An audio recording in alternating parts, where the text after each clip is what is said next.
The Stephen Ross. The you know, would you if you owned the Dolphins? We can put that question up. We need a backup because that's going to be 95% yes. Well, but there's two different versions of you just sell. Phrasing. Okay, you hand it down to your kid, or no, I'm not selling. Right. So I think most everybody that listens would sell. Really? Yeah. I think so too. I mean, it seems like a no-brainer to me. Coffin Boy did not go last night. No. I was trying to see what the attendance was. It looked like from the video I saw there was a lot of people there, but I can't. The report I can't find it, and I don't care that I'll much. look.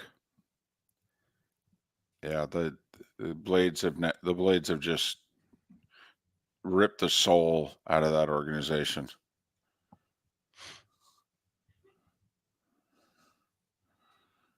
They're where Pedro was in the early 2000s. You just have to tip your hat and call them my daddy. No, that's what he said in his accent. You just have to, the truth is you tip your hat and you call them my daddy. There it is, the game sheet. What is 4,700? That's not terrible.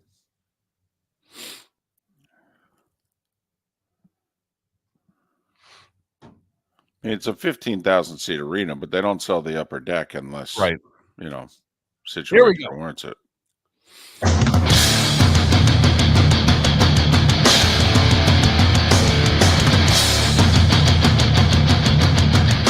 You are listening to Miller and Moulton, exclusively on the Florida Sports Network. And now, here's Mark Miller and David Moulton. Top of the morning to you on this Thursday, as May is now, in full swing. We're past May Day. The Derby's on Saturday. Oh, we are doing this. How the heck are you? Miller and Moulton. MillerandMoulton.com. Miller_Moulton on X. That's how we wake up every day. Big day in your household. Your precious daughter is 10. Happy Double birthday digits. to her. Yep, double digits. Woke her up this morning, sang her happy birthday. She was elated to be woken up at 5:15 in the morning by her father because he was singing happy birthday. That's awesome. That's fantastic. All right. Everybody's in town too, right? I mean, your mom lives in town with you. Mother-in-law flew in, right? Yeah, her brother, my son didn't make it. It was a little too pricey to ship him in for one weekend. I held off on the credit card for that one. While he's off the payroll, I still cover travel expenses. Gotcha. Okay. So it's off the payroll with an asterisk. Well, if you want to see him. Right. No, hey, I get it. I mean, how many kids in their early to approaching mid-20s have money? The answer is 7. Okay. Right. And they were born with it. I was going to say, and I don't know where they're dispersed or around the country, but certainly not one of yours. And okay. I totally understand.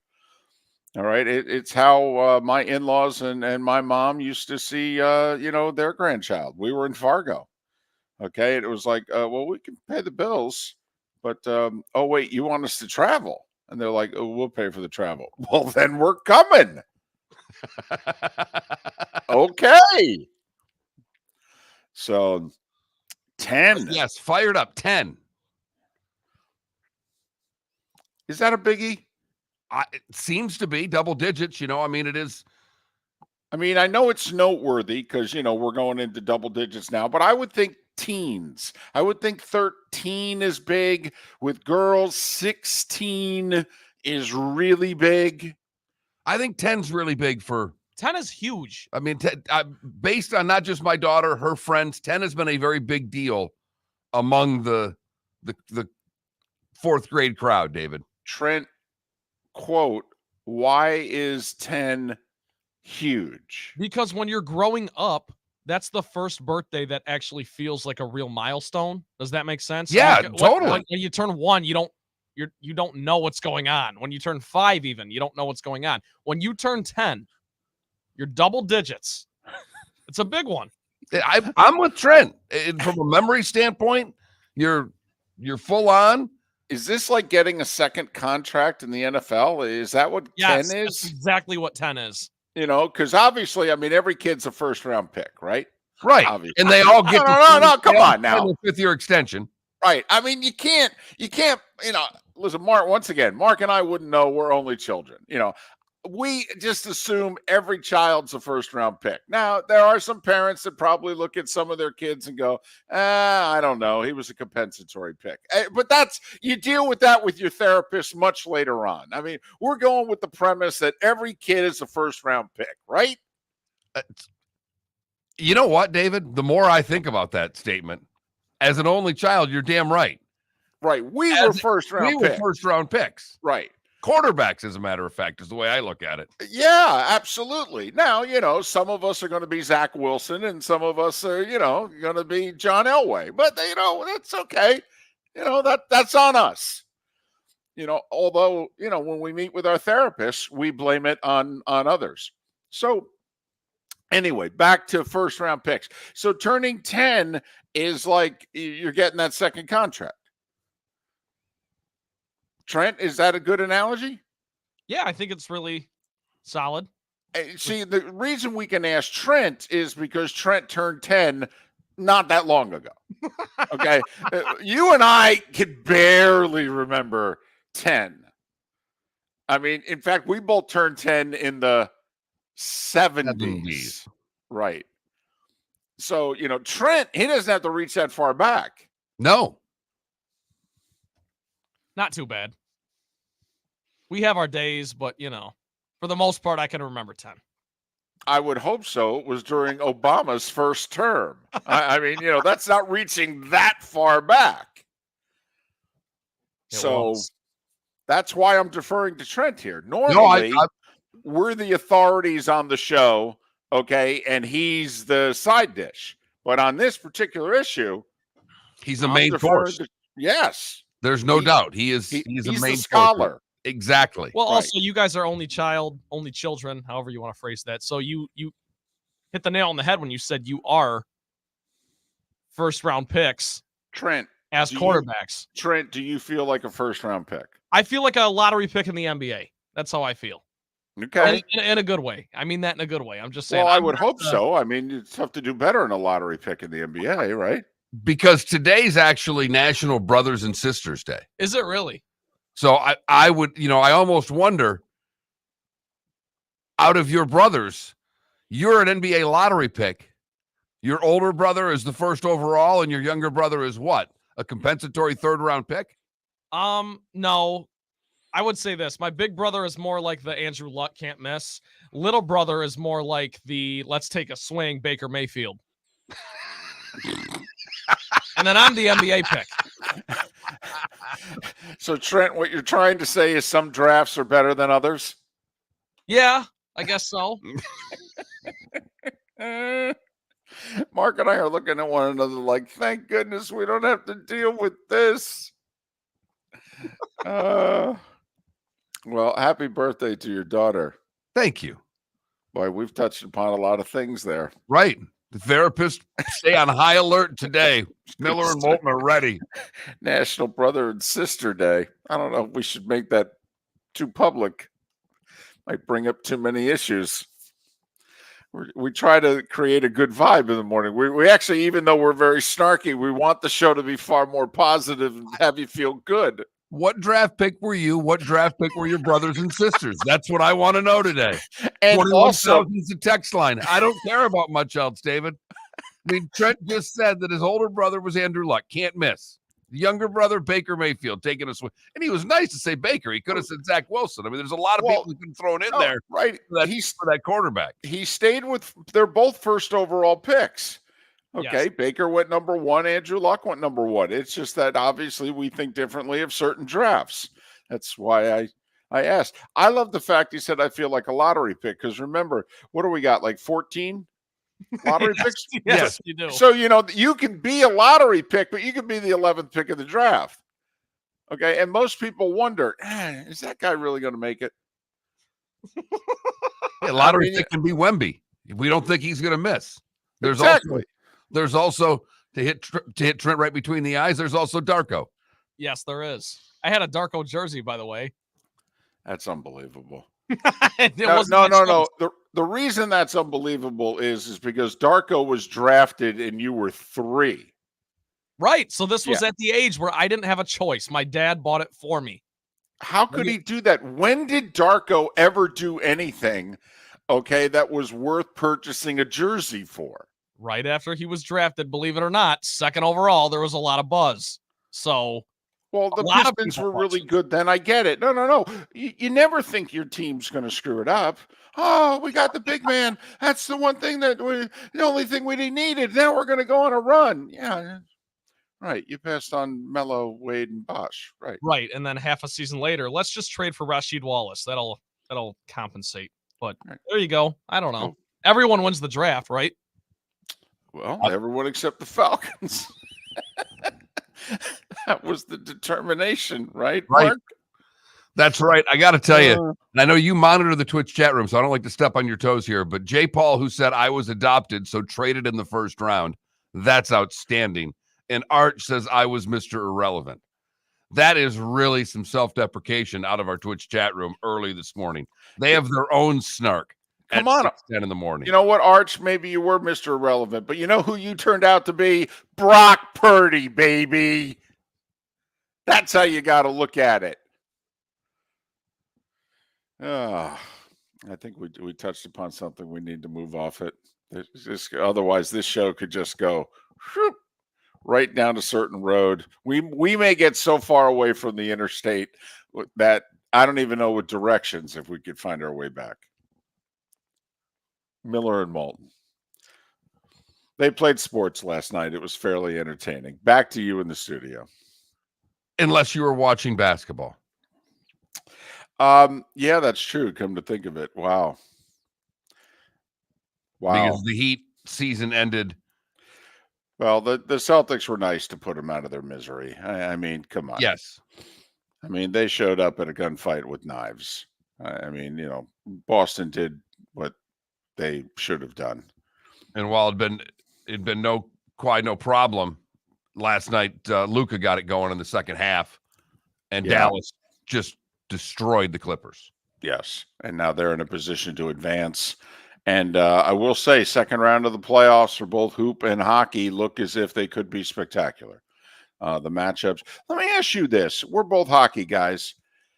And should the NHL adopt either a 1-16 or at least in each conference a 1-8? I hate the idea of 1-16. I mean, I hate it. I don't. They did it for a short while. I understand it was a bad idea. There's a reason why they quit doing it. LA does not need to be playing New York in the first round of a playoff matchup. It makes no sense. And that happened in 1979 in a best of 3, by the way. 1-1-1. Yes.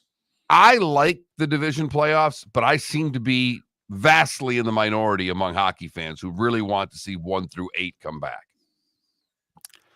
Well, people are making a big deal because of the point totals in the Eastern Conference this year. Like the Rangers and Hurricanes are going to play each other, and it's the team with the best record against the team with the third best record. And why are they meeting in the second round of the playoffs? And not just in the East. We're talking about best records in the league. Why are they meeting in the second round? Panthers and Bruins also separated by a point. Although I think, Mark, you look at the top 4 in the East, I mean, 1-4 are all separated by what, 2 to 3 points? I mean, we've known it was going to be messy getting out of the East for 2 months.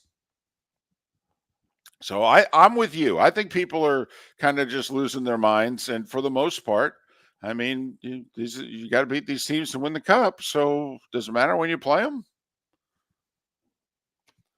But in the hockey world, they're kind of freaking out over this. Yeah, they are. And they're freaking out to the point where they may want to change things. And I don't know if it's necessary. But if they wanted to go 1-8 in the conferences, I'm fine with it. 1-16 makes no sense to me. Geographically, it's a bad idea. For regional rivalries, it's a bad idea. Miller and Moulton, the starting 5, 25 minutes away. Thanks for listening. Located on the East Trail, locally owned Naples Tiki Bar and Grill is an outdoor eatery next to the Hitching Post Shopping Center. Island-inspired food with a true tiki theme. The best place in Naples to enjoy the beautiful weather in Southwest Florida. The Naples Tiki Bar and Grill offers a great menu for dine-in or takeout. Enjoy our famous pulled pork, huge burgers, and tiki bar cocktails. Don't miss happy hour every day from 3 to 6 and live music 7 days a week. See you soon at the Naples Tiki Bar and Grill, 11498 Tamiami Trail East. Mark Miller for Molly Maid. Why Molly Maid, you ask? Trust. Moulton was a customer for 15 years. Affordability. Didn't I just say Moulton was a customer for 15 years? Worry-free services. Our professional house cleaners are fully insured and a 24-hour warranty. Call Molly Maids today at 239-774-5839. That's 239-774-5839 or online at mollymaid.com/FTMYERS. That's mollymaid.com/FTMYERS. The law firm of Michael F. Hornung specializes in criminal defense, DUI, personal injury, nursing home claims, and auto accidents. I'm a former prosecutor with over 34 years of experience. The information I know is information you need to know. If you've been arrested for a DUI, time is of the essence to maintain your driving privileges. Call the law firm of Michael F. Hornung for a free consultation. At the law firm of Michael F. Hornung, we are committed to excellence in your representation. Being a local attorney with local knowledge is clutch to the success of your case. For over 30 years, we have successfully represented the citizens of Southwest Florida. For a free consultation, call 239-437-0095. That's 239-437-0095. Our offices are conveniently located in Fort Myers. Visit online at mfh-law.com. You are listening to Miller and Moulton on the Florida Sports Network.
So how are we wording the poll question?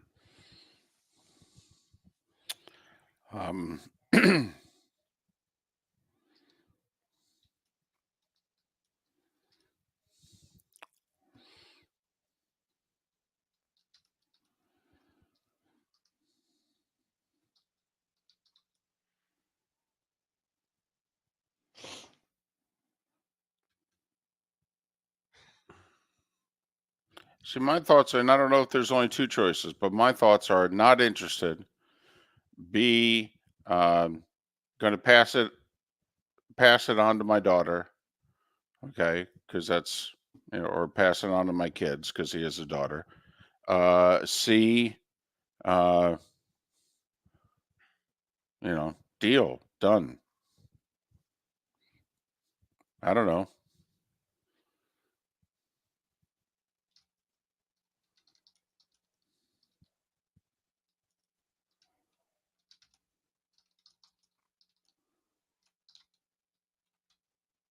So Stephen Ross was offered $10 billion for the Dolphins and turned it down. What would you have done? No, I mean, it was offered $10 billion for the Dolphins, the stadium, and the F1 race, but I got you. I got you. I got you. Well, I mean, it's not like the Dolphins are going for $10 billion. I understand. That's an important But yeah. But yeah.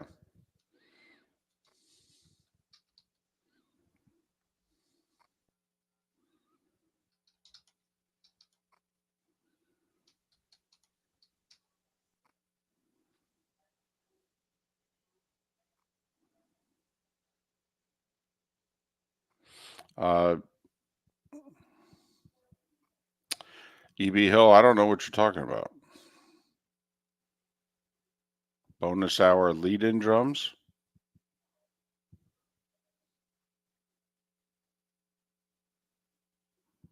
I have no idea what you're talking about. No, it's when I think he's referring to when you do the point thing and you. He just likes the drum beat. Mark can see me. David can't see me, but when you raise your hand and do the. Just likes the beat. Yeah, that. Oh, that is just, I'm A bored. little enthusiasm. Yeah, I'm bored and I'm entertaining myself. As Springsteen once said, I'm just tired and bored with myself. So Stephen Ross was offered $10 billion for the Dolphins, the stadium, and the F1 race, and turned it down. What would you have done? Sold it, kept it? Okay. Or do you want sold it, kept it? No, that's fine. You guys are such a married couple. You're grounded. Play that damn game. I was a second round pick. Oh, you're a first round pick. All our kids are first round picks. Late first? Well, that's just it. I mean, some we had to trade back in the first round. I mean, to get you, but. Okay, here we go.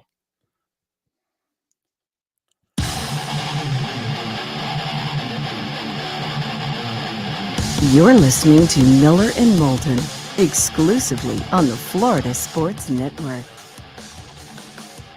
21 minutes past the hour on the second day of May. Thanks for being with us. Miller and Moulton, millerandmoulton.com, Miller_Moulton on X. We're going to check in on where do the Heat go from here with Tony Fiorentino next hour. And we're 5 weeks into the baseball season, so we're taking the pulse of a few teams that are kind of sort of in our, listening area. We did it with the Rays yesterday. We'll do it with the Marlins today. Kyle Sielaff, their radio voice, will join us. They've actually won 2 in a row, so we should get them in a pretty good mood. They're on a roll. Well, for them, they are. They're on a roll. 2 in a row. Right. Yep, 2 in a row. Got to start somewhere. One more to streak. Hey, Twins were 7-13 a week and a half ago. Haven't lost since. So, got to start somewhere. So I hesitate to bring this up because I have a feeling I'm going to get verbally beaten about the head and chest. But the Stephen Ross story interests me. And we haven't been very good with poll questions this week. And I think it's an easy poll question. Maybe it's an obvious one. To me, it's not obvious. If you're unfamiliar with the story, Stephen Ross owns the Dolphins.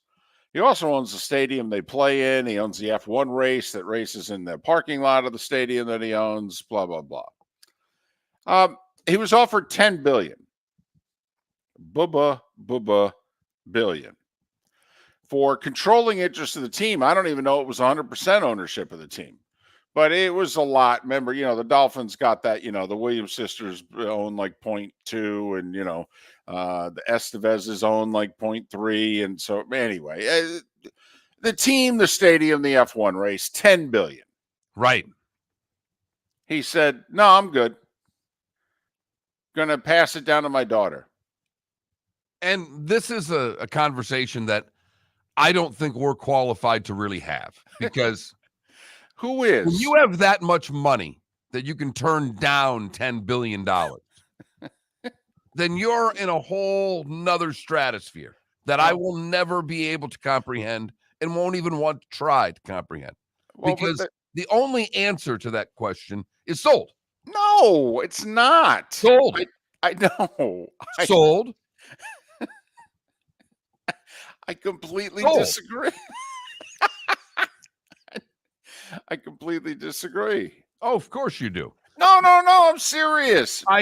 This is the funny part. I know that you are, David. I know. You and I together don't have two nickels to rub together, but you can confidently say, oh, it's a tough choice. It's $10 billion. You know, I mean, I got $10 billion and I'll write a check. I found a quarter in the floorboard of my car yesterday. I'm loaded. Listen, obviously, none of us, I don't know if there's a single person who's going to vote in this poll question, right, who has the net worth that can relate to the question. But to me, forget the dollars for a second. It's, do you want, you It's own 10 billion of them. How do you forget them? Well, first off, I mean, on 4 billion, 6 billion, 10 billion. I mean, does it matter? You own a team. There's 32 of them. 31 have majority owners, and then the Packers. Okay, so you're one of 31 people in the world. Do you want to give it up? Is there a price in which you go, oh, I'm out? Or do you just go, no, I'm not giving this up? Apparently, it's not 10 billion. Here's the other thing. If I can get 10 billion today, what am I going to get tomorrow? You think I'm going to get 9.5? Let me ask you a question. Name the franchise in which the value of it has gone down. I'll hang up and listen. But David, that is such an overvalued price for the Dolphins, the F1 race in the stadium, because when teams sell their teams, they're selling the stadium with them. They don't sell them. You don't sell off the team and say, I'm going to keep the stadium. It doesn't work that way. Well, not every owner owns the stadium, though. I mean, that's the point. Like the Giants don't own the stadium that they're in. Okay, but a lot do. I mean, Jared built it. He owns his. Okay, Stephen Ross happens to own his. But so the stadium does have value. I mean, he does host a lot of other events in the stadium. Miami Open Tennis Tournament. I mean, all the concerts. I mean, so it is a revenue generator for him, not for some like sports authority. Correct. But basically, and I don't know how much. I mean, the F1 race, I'm sure, makes decent money because the prices they charge are ridiculous. It's not even racing, it's driving. It's follow the leader. I mean, there's 4 passes in the whole race. I have to admit, I'm completely bored with F1. I don't understand the appeal of it. Honestly, to me, the appeal of the race ends after the first lap. But that's just me. Back to Stephen Ross. Mark, you couldn't get me to sell. There's no amount of money that could get me to sell. There just isn't. And if my daughter wants to sell, fine. Okay. But me personally, no. Don't care. You can put 20 billion down on paper. I wouldn't own the team. And that obviously is the most important thing to Stephen Ross. I mean, not anybody can lose a playoff game quite the way that Stephen Ross can. That's the other thing. I've owned the team for 15 years. Stephen Ross, if we're going to, 2009 is when he took over as, the owner of the Dolphins. 2009. How many playoff wins has Stephen Ross seen? Yeah. Mm-hmm. There you go. Yeah. He's won the same number of playoff games as owner of the Dolphins as all of us listening. Right. So, no, it's priceless. That old MasterCard commercial, to me, owning that team would be priceless. I'd never sell. Ever. It would have been sold apparently, hour and a half? Get all the paperwork together? Yeah, it's gone.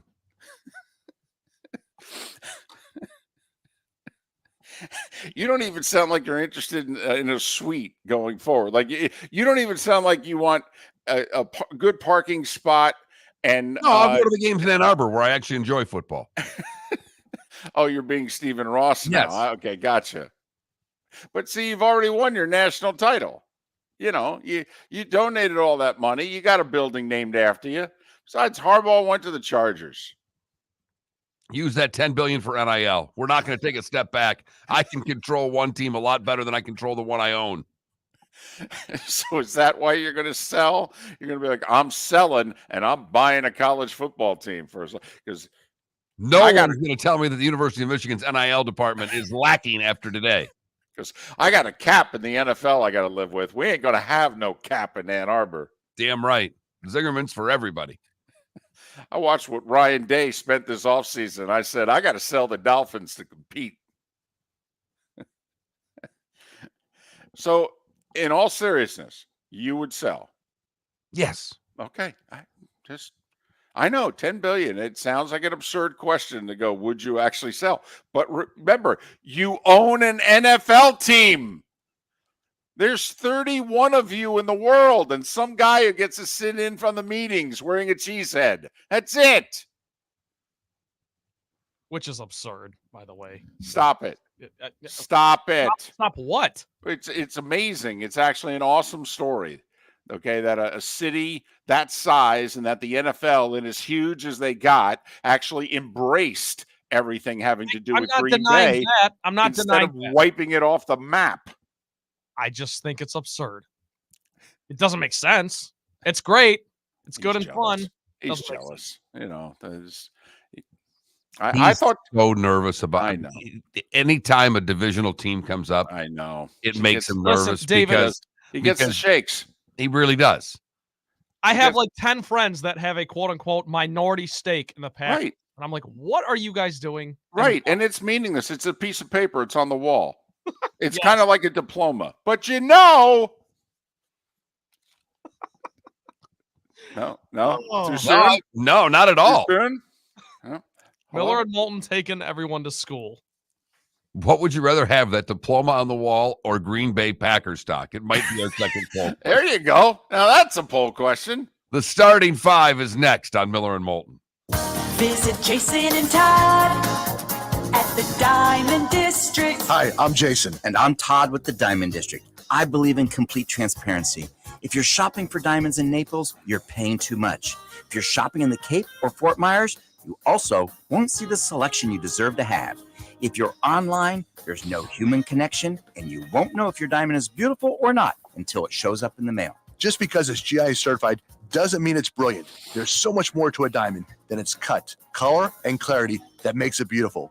Visit us at the Diamond District for a non-commissioned and educational presentation, and quit paying more in Naples or buying blind from the internet. The Diamond District has the rarest diamonds from half carat to 10 carats. You won't find a bigger selection or better value. And you won't find a better buying experience. Jason and I are in the store nearly every day, and we look forward to shaking your hand and welcoming you to our Diamond District family. At the Diamond District. The law firm of Michael F. Hornung specializes in criminal defense, DUI, personal injury, nursing home claims, and auto accidents. I'm a former prosecutor with over 34 years of experience. The information I know is information you need to know. If you've been arrested for a DUI, time is of the essence to maintain your driving privileges.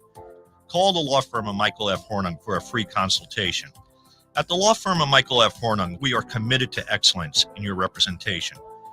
Being a local attorney with local knowledge is clutch to the success of your case. For over 30 years, we have successfully represented the citizens of Southwest Florida.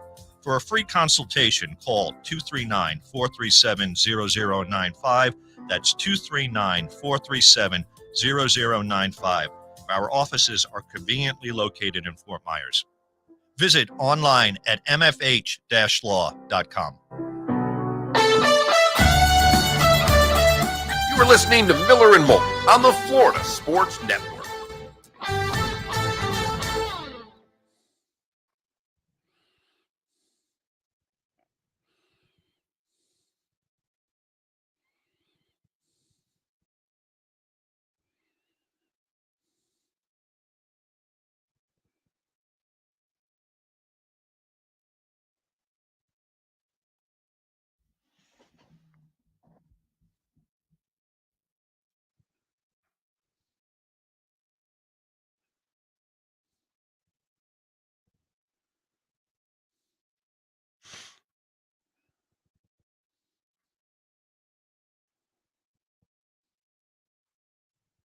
Can the Leafs get it done tonight?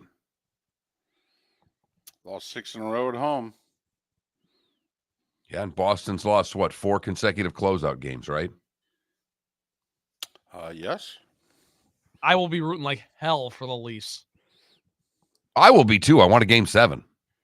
Well, actually, it's got to be at least 5 in a row, right? Because who eliminated them in the 2022 playoffs? I mean, their last game of that season had to be a closeout game. You're right. It's 4 in a row, unless they lost a game 7. I don't think they did, but God, I'm trying to think. 2 years ago. Oof. Let's see. It was the Rangers and the Lightning in the conference finals. The Rangers beat the Canes to get there. Did Tampa beat Boston?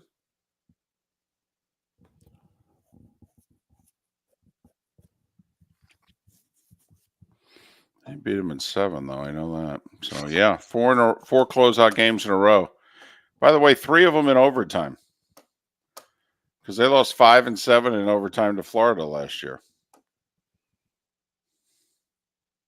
I owned a Pontiac Fiero DC.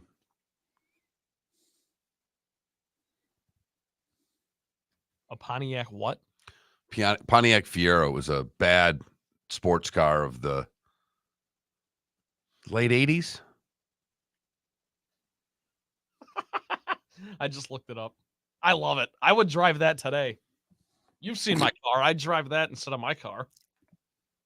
I drove that from Michigan to Florida, had it down here waiting tables when I worked in Marco in the early 90s. Oh. I was going to say, I didn't know if it was way back in the 80s. No, I think it was like 90. Back in the 90 or 91. What year did you graduate state? 92. Okay.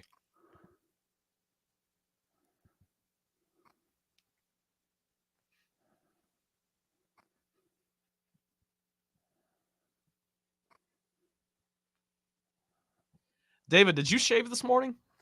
I shaved yesterday afternoon. Okay. He doesn't have time in the morning to shave. How long did it take? He's got to get up at like 2:30. I was going to say it took me the entire afternoon. You watched the playoffs and shaved your face. Yep. While I was cooking.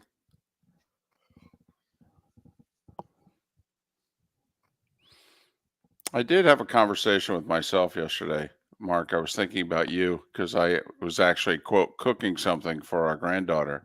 And by cooking, I took a frozen chicken patty, put it in the microwave for 1 minute on one side, flipped it over 1 minute on the other, and cut it up for her.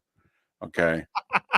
The look on Mark's face. I know. And I did laugh when I said, I spent about 30-something thousand to redo this kitchen. And basically, we used the microwave, the dishwasher, the fridge, and the drawer for the utensils. Hey, you know what that's called? Sweat equity. You're going to flip that baby for There's a no fortune. sweat equity. He didn't sweat one iota. Once again, A, no sweat equity. B, I'm dying in this place. Okay. This whole, resale value, not for me. And not for my wife either. First time my daughter came over, I said, "How do you like it?" She goes, "I like it." I go, "Well, good, because it's going to be yours."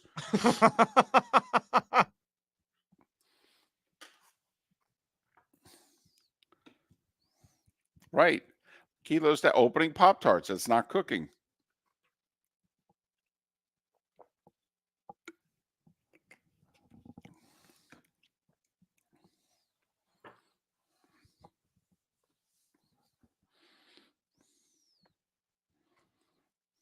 Okay.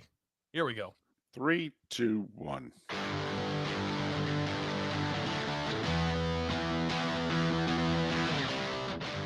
You're listening to Miller and Moulton, only on the Florida Sports Network.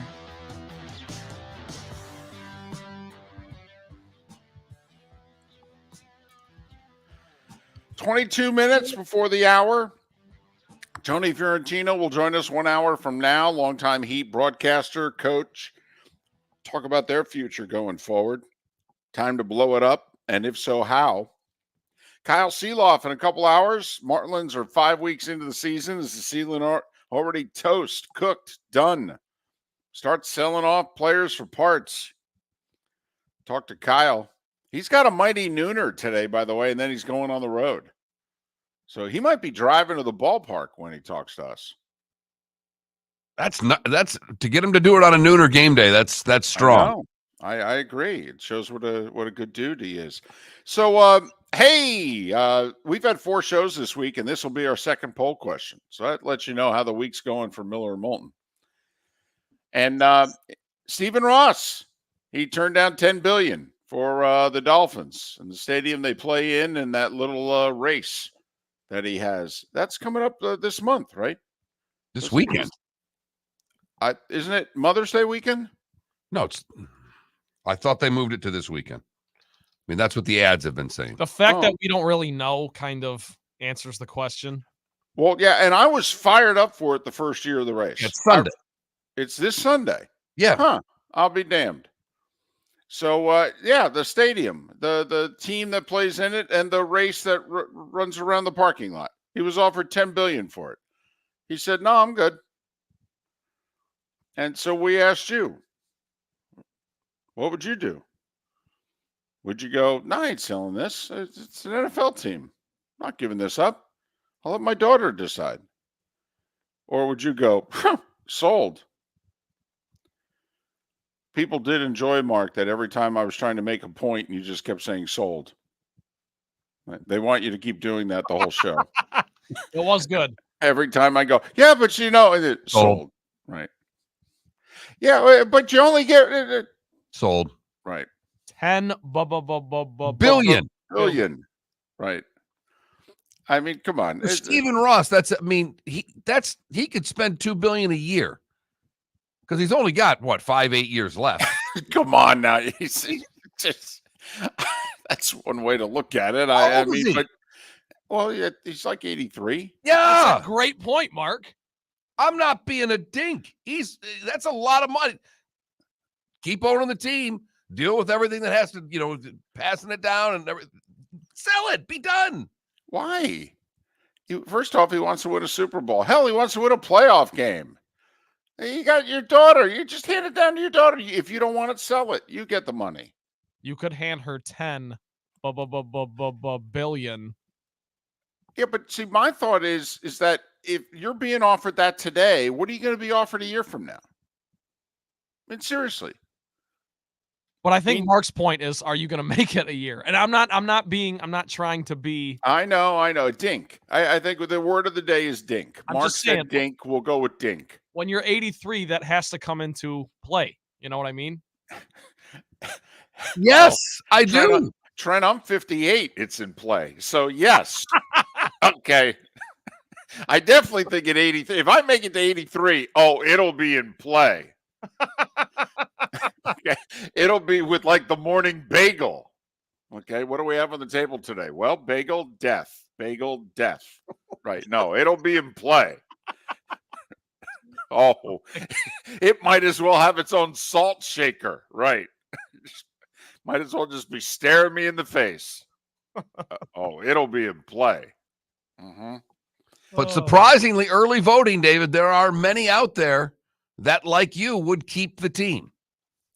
Yeah. About a third of you right now would keep the team and turn down $10 billion. So that's our poll question. That Mark Miller, the David Moulton, Miller_Moulton on X. Vote accordingly. And for those of you in the greater Huntsville area and Jacksonville and listening for the first time or one of the first times, this is how we roll. So please feel free. Vote. As DC in our Twitch chat room said, sold. I don't know about the text line, Mark. 21,000, by the way, if you want to text the show. If you never have before, you keyword FSN Radio to 21,000. You get through, then you never have to do that again. But I have a feeling the text line of the Twitch chat room throughout the show today, no matter what we're talking about. I don't know how far I'm going to be able to get in the starting 5, but let's give it a try. The starting 5. 5 stories you need to know. It's the starting 5 on Miller and Moulton. Here's number 1. How much money is $10 billion? Hell, the Bears stadium plan's only half that. Mark, I don't know about you, but things don't seem to be off to a good start for the Bears' new stadium plan. I mean, they had their big presser last week, had the mayor of Chicago 100% behind it, had a religious figure, having Right. people praying for it. Right. Yeah. The governor of Illinois came out yesterday and said, quote, "It's a non-starter," unquote. Oh, alrighty then. The Bears are pledging $2 billion. The NFL has said they'll chip in $300 million. So that's like $10 million a team. You really think the governor of Illinois can squash something in Chicago? Who's more powerful, the Bears or the governor of Illinois?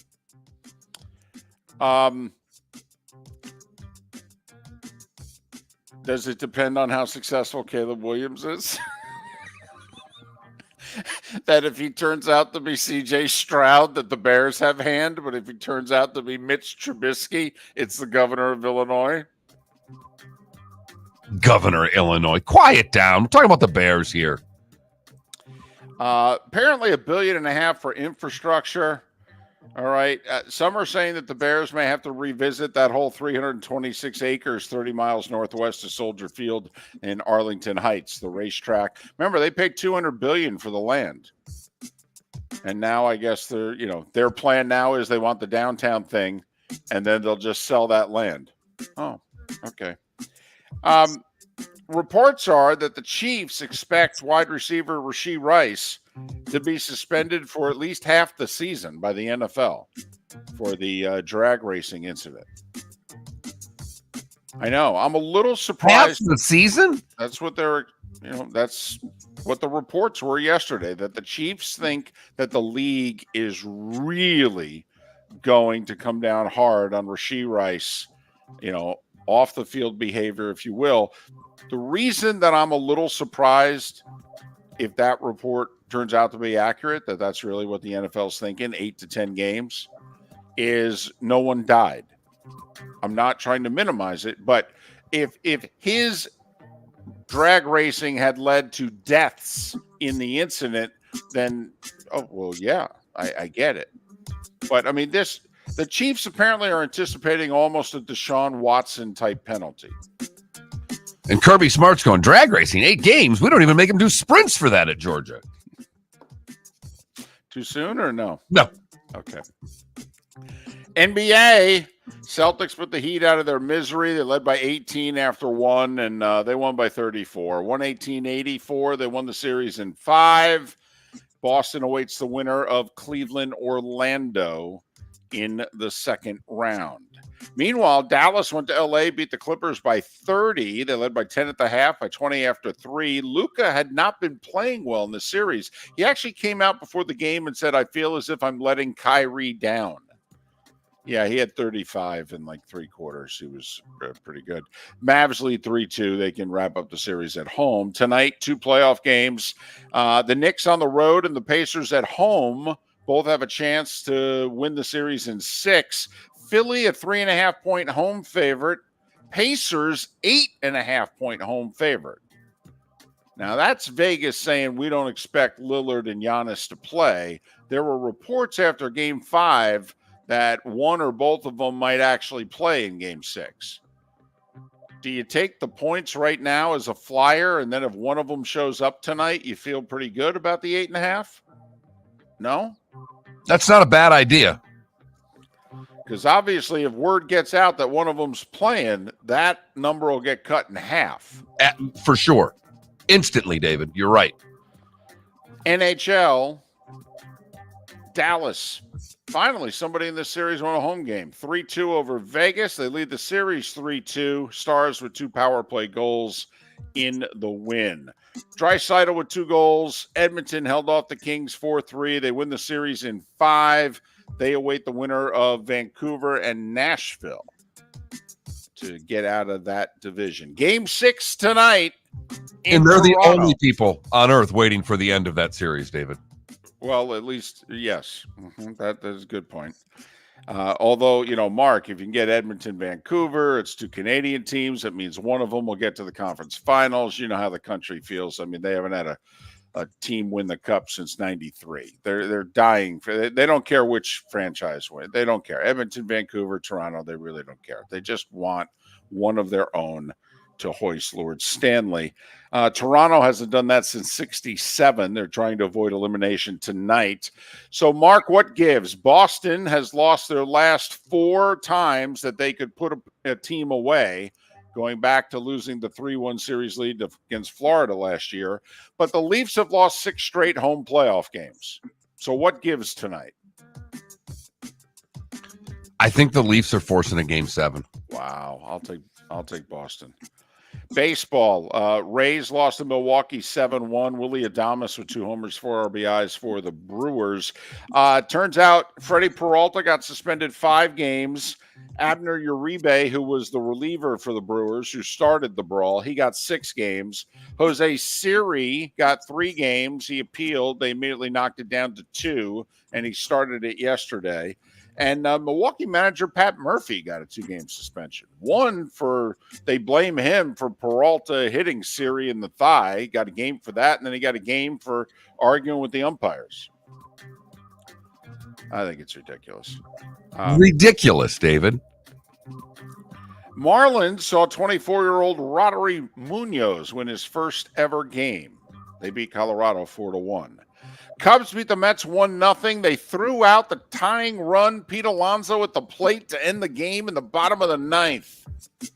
Somewhat controversial because they got that new blocking rule. I mean, Mark, when you and I growing up, that was a perfect play. Yeah, Hit the cutoff man throws it to home, the bing. I mean, it was a textbook play from the outfield. Right. And, nowadays it's like, oh, he was blocking the plate. Well, isn't that what you're supposed to do? Yankees beat the Orioles 2-0 as Waldo Cabrera, the 2-run homer, the difference. And those 2 teams were back tied for first in the East. Guess the attendance in Oakland. They beat the Pirates 4-0. By the way, the A's have a better record than the Pirates. That's a Wednesday game. That's it was a mighty nooner. 91-43. 46-79. Damn, I am way off on my A's attendance this year. Well, and it goes to show, because you're right, that game would normally do, close to 10,000, but they're done. They can move that team to Sacramento yesterday. Washington beat Texas 1-0. That's 4 straight shutouts. By the way, Dodgers shut out Arizona 8-0. We had 5 shutouts in Major League Baseball yesterday. Atlanta 5-2 over Seattle. Chris Sale was 4-1. Phillies 2-1 over the Angels, even though the Phillies struck out 18 times. Wow. Twins have won 10 in a row, 10-5 over the White Sox. Tigers 4-1 over the Cards. Kansas City 6-1 over Toronto. By the way, did you take note so far that, and the Guardians beat the Astros 3-2-10. Cleveland, Detroit, Minnesota, Kansas City, all winners yesterday. That's spunky AL Central. 4 teams above 500. Right. Only the White Sox are below 500, and they're way below 500. Padres 6-2 over the Reds. Red Sox by the same score over the Giants. So there you go. And finally, remember when boxing was a thing? Ryan Garcia, promising young up-and-coming fighter. He just beat Devin Haney last month in a much-publicized junior welterweight bout. But didn't Garcia not make weight in that fight, right? So it ended up not being a title fight. Exactly. Would have been for the junior welterweight title, but Garcia was 3 pounds over the weight limit. He apparently had to write Haney a check for $600,000 because of it. That 3 pounds cost him $600,000, and it cost him the belt because he won the fight. Well, turns out he failed a couple of PED tests. Yeah. Mm-hmm. And he, of course, says, I didn't take nothing. Right. And, right. And so he's going to have to, appeal, be sample tested. And so there you go. 7 minutes before the hour. That was the Starting 5 every weekday morning at this time on Miller and Moulton.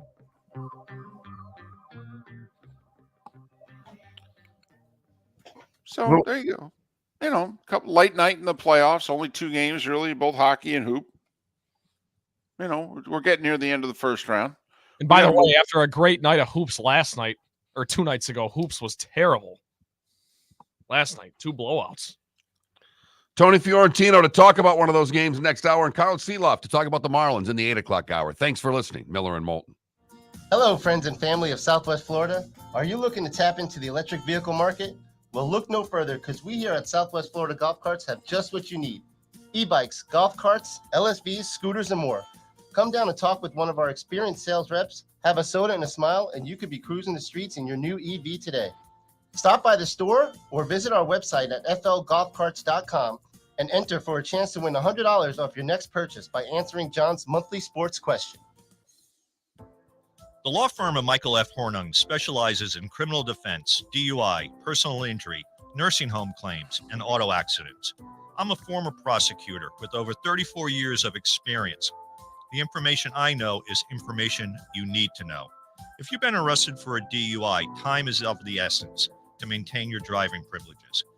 Call the law firm of Michael F. Hornung for a free consultation. At the law firm of Michael F. Hornung, we are committed to excellence in your representation. Being a local attorney with local knowledge is clutch to the success of your case. For over 30 years, we have successfully represented the citizens of Southwest Florida. For a free consultation, call 239-437-0095. That's 239-437-0095. Our offices are conveniently located in Fort Myers. Visit online at mfh-law.com. Visit Jason and Todd at the Diamond District. If you're in love and thinking about a diamond, you'll want to hear from my friends Jason and Todd at the Diamond District. When purchasing a diamond, you deserve a relaxed, stress-free, and educational experience. You want to have a good time and feel comfortable. You want selection, quality, and value. At the Diamond District, you'll get it all. With our team of non-commissioned diamond advisors, no one's in a rush. We care only about you and making sure your needs and wishes are fulfilled. You'll be wowed by our selection of GIA certified diamonds, stunning diamond bracelets, earrings, pre-owned Rolex watches, exotic ruby, sapphire, emerald, and tanzanite jewelry. There's something for everyone at the Diamond District, and all at the lowest prices anywhere. Jason and I love what we do and are in the store nearly every day. We look forward to shaking your hand and welcoming you to our Diamond District family. Visit Jason and Todd at the Diamond District. Mark Miller for Molly Maid. Why Molly Maid, you ask? Trust. Moulton was a customer for 15 years. Affordability. Didn't I just say Moulton was a customer for 15 years? Worry-free services. Our professional house cleaners are fully insured and a 24-hour warranty. Call Molly Maids today at 239-774-5839. That's 239-774-5839 or online at mollymaid.com/FTMYERS. That's mollymaid.com/FTMYERS. We're listening to Miller and Moulton on the Florida Sports Network. And everybody knows it. There's a lot of people. There's a lot of people making gringos out here. I stay away from action. Is your guy Taylor Gooch there? He apparently said he's not trying to qualify for either of the Opens. Oh, that's ridiculous. He's an idiot. Yeah, that's ridiculous. There was a presser at the Live thing a guy reposted from Fried Egg, and it's Kokrak, Graham McDowell, and Taylor Gooch on whether they'll be playing in U.S. Open and Open qualifiers. And the first two both say that they are, and Gooch says, I'm not. And Fried Egg Golf says, usually it takes more words for Gooch to make a fool of himself. Nice.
Any nominations for play of the day?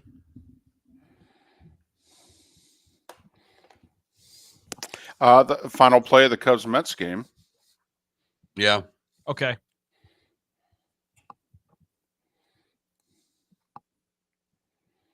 I'm trying to think. That's the only game that I can think of that came down to the final play, right? Yeah, that's the thing. Usually I have multiple options. I can't really, it's definitely nothing in hoops. And both hockey games were decided before they were decided, if you know what I mean. Right.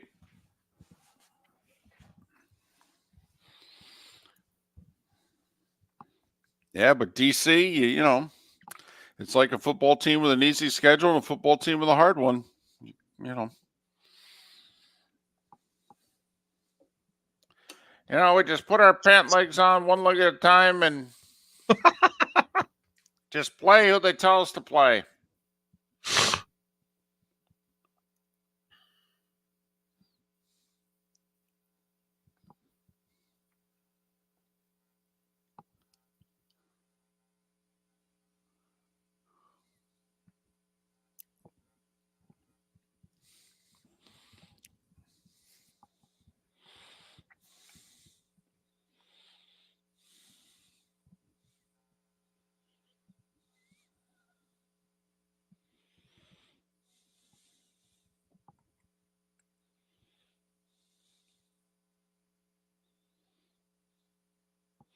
Wes, I was nervous with the Knicks up 3-1.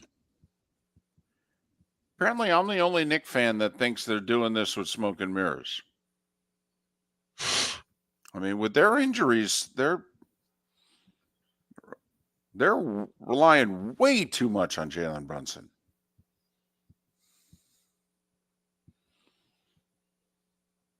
You know, with Julius Randle, they're the second best team in the East.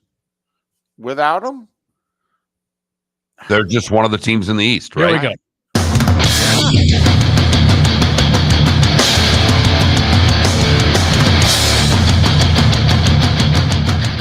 You are listening to Miller and Moulton, exclusively on the Florida Sports Network.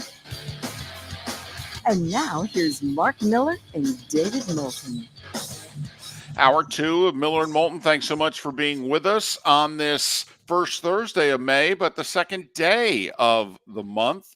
Mark's daughter's 10 today. Happy birthday, Maddie. Double digits. Wow. Not only that, you get the birthday, just close enough to a weekend, so then it turns into a birthday weekend. Oh, wow.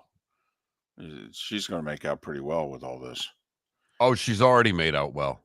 You're going to combo. You love the Derby. You usually do a Derby party. Are we doing birthday/Derby party? Haven't done a Derby party since before COVID, to be honest with you. That kind of ended with the pandemic and never brought it back. So, but I did pick out a dress for my daughter that came with a hat, so she's ready for Saturday. I have to admit, your wife and daughter both love to get dressed up and do the hat thing. I'm surprised that there could be a call for you to bring the Derby party back, I have a feeling. Would require a few more friends. Well, that is always a problem. Yeah, then you get to, do you really want all those people in your house? That's true. That's all the people that you hang with, or her gymnastics and her soccer and her softball. I mean, do you really want them over the house? Right. Well, don't forget, there's, what would a birthday be without a softball game tonight at 7:30? No. Let me ask you something about this too. Okay. My wife, very nice lady. Extremely. Right. I mean, outside of marrying me, you can't fault her for a lot of things. All right. Well, she lost a bet, so price was steep. But so, we talked to the daughter and said she could skip the softball game. It was her birthday. It's your day. Do what you want. And she's, no, I want to play. And so we're bringing cupcakes for the team. Yeah, right. And my wife, because the team we're playing tonight, her best friend's on the other team. Okay. So she's got to bring extra cupcakes for the best friend and the best friend's twin sister. Okay. So now the wife decided to buy cupcakes not only for our team, but for the other team. And look at, there's youth sports, and then there's winning. I mean, Hold on. We're buying cupcakes for the visiting team. Wait a minute. Have we just started a new thing? Is this participation cupcakes? This is participation cupcakes. We've gone from participation trophies to participation cupcakes. And I can't do anything about it. I'm like, you're not buying cupcakes for the other team. What are we buying cupcakes for the other team for? Which is, I've already bought them. I don't know what to do. Wow. Once again, it does show how nice she is, but also, wow, you got to be able to draw the line somewhere. I apparently can't draw the line anywhere. Just because there's 2 good friends on the other team. I mean, does she know the other 9 girls? A couple of them. Right. So you set the precedent. Also, you're like, now your daughter is giving the indication that she actually, likes these people. As adults, when you do that, it kind of forces you now to continue to behave a certain way towards them. I don't know if that's still true as a kid. If you can go back to tomorrow, just go back to ignoring them. I don't know what the rules are. Trent, you can remember being 10. What were the rules? Boom. Well, at my grandparents, there were none. That's still the case, by the way. That is as it should be. That is the rule in our house, at least with my mother. There are no rules when she goes over there, and that's why she likes going over there so much. But right. I'm a little taken aback by the participation cupcake, David. All right, it's been pointed out in the Twitch chat room. Are coaches getting cupcakes too? Probably. Unbelievable. Wow. Yeah, this is ridiculous. At this point, I don't know who needs to be grounded. Your daughter, so you don't have to go to the game, or your wife. But this is way too much niceness in the world. Well, David, let me ask you this. You are the coach of the losing team. A nice young lady, a mother of the other, an opposing player walks up to you with a cupcake. Are you going to take it or not? Well, first off, Trent, in all seriousness, at 10 years of age, I could care less if we win or lose. But, really? No, yeah. When you played Little League sports, No. I remember I'm the coach. Oh, you said I'm the coach. Oh, you're the coach. I could care less if we win Yeah. or lose. Okay, I could care less. B, Trent, look at me. Have I ever turned down a cupcake? Well, this is why I'm holding your feet to the fire. Trent, if ISIS offered me a cupcake, what do you think my answer would be? I will say, if we happen to win, we don't beat this team very often. If we win, their coaches may not take the cupcake. They do take this very seriously. Really? Well, then now it's fantastic. Now I'm in on this game. Now you guys have to win, and I want your, beautiful, perky wife to walk over there with the plate of cupcakes and look right at the coaches that take this so seriously and be like, here you go. It's our daughter's birthday, and we just like to, give everybody a cupcake. And I want them to have to grit their teeth, okay, and go, thank you, Mrs. Miller. That would be great. Get it on video for me, will you? I'd like to see the coach throw the cupcake in anger. I'm not eating this. Throw it down. Come on. No cupcakes in softball. So obviously we're dealing with big issues today. But Stephen Ross turned down $10 billion for the Dolphins, the stadium, and that little F1 race that they hold in the parking lot once a year. $10 billion. And he said, no, I'm just going to hand it down to my daughter, and she can decide. What would you do? And I'm with Stephen Ross. Sold. I'm keeping it. $10 billion. Right? Just, I mean, if it was $6 billion, I mean, you know the point I'm getting at here. Does it really matter? Well, come on, you own an NFL team. You're a billionaire. So does it really matter? Like the Commanders sold for $6 billion. They don't own their own stadium, though. That's why, I think the stadium, it costs a couple billion to build these suckers now. So, that's why I think the stadium does have value, plus all the events that he makes money off of in the stadium. So, and makes money on this F1 race. So who knows? The Dolphins then in that whole equation, Mark, are probably worth what the Commanders are, right? Yes. 6, maybe 7, 7.5. Okay. So does it matter? I mean, 6 billion, 7 billion, 8, 10, 12.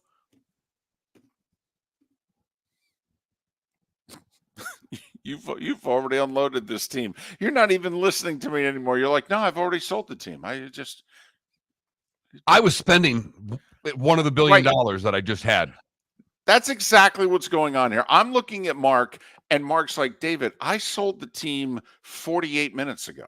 Okay. I'm spending the money, and you're debating why I should sell the team or not. It's gone, It's dude. gone. It's done. No, I would not sell. Okay. He doesn't need the money. That's the other thing.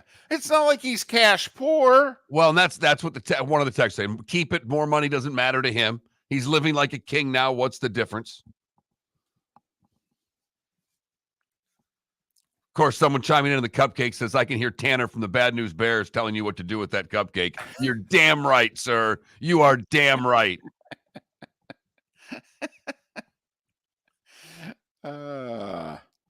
Irish football in our Twitch chat room said that I would sell for 2 cupcakes.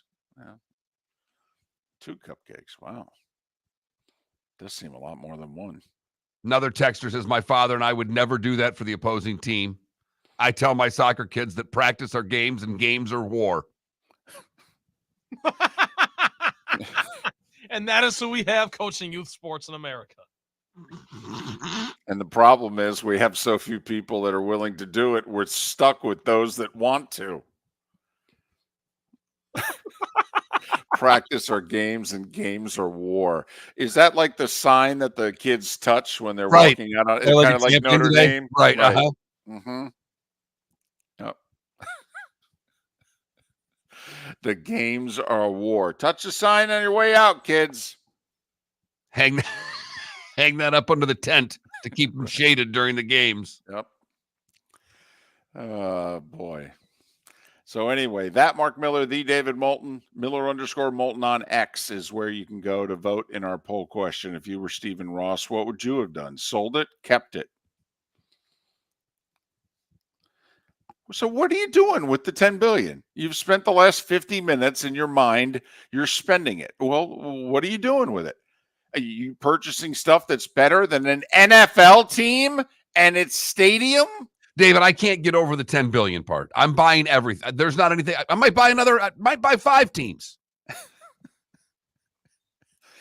Well, you have always wanted an NHL team. So I could see you going, okay, with this 10 billion, I want one of those, one of those, one of those. Give me an NHL, give me a WNBA, you and a soccer. You've always said you were going to buy a soccer. Give me I'd a have soccer. an MLS team. No. Nashville SC, owned by Mark Miller. I'd probably try to buy Churchill Downs. How about an expansion baseball team? Not interested. Too many games. I can't be bothered with that.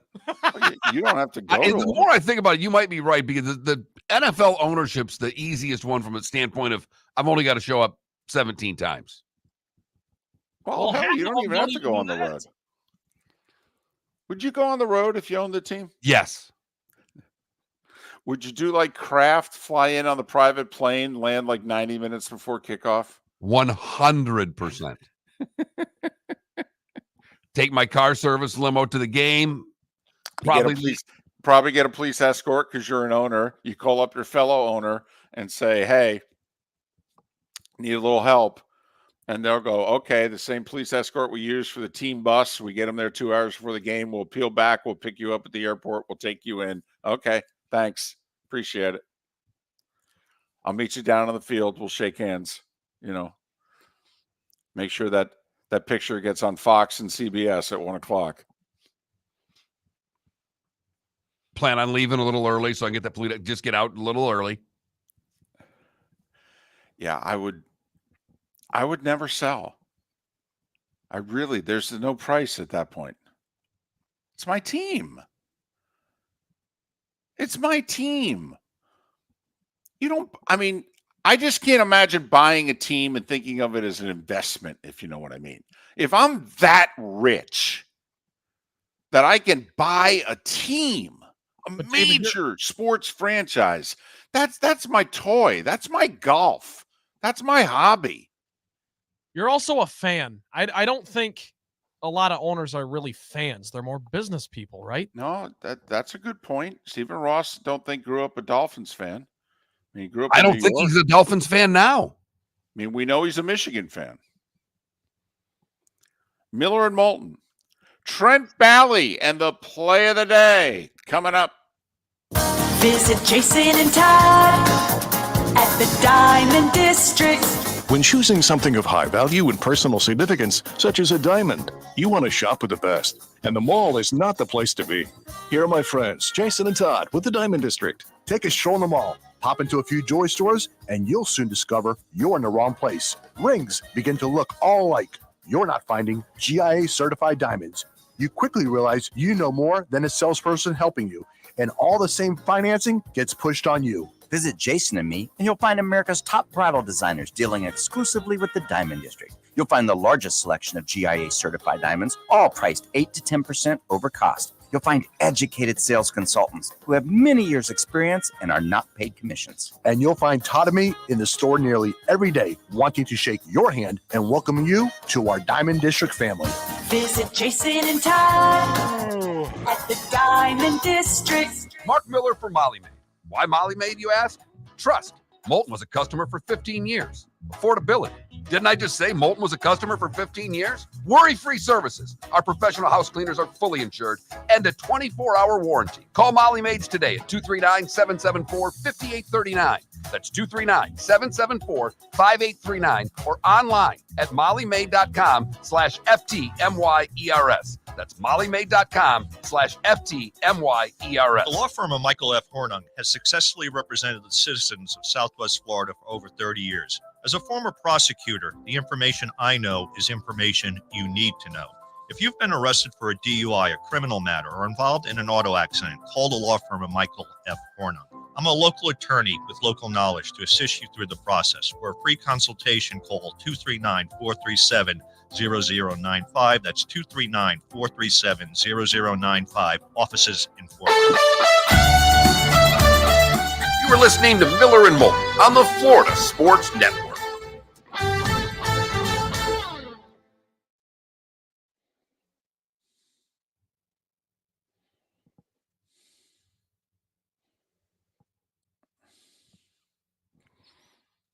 Have you seen Super 70 Sports this morning? I have not. When Harry Carey tells you to enjoy some premium Mexican sauces, you better grab a taco. Bleep, bleep.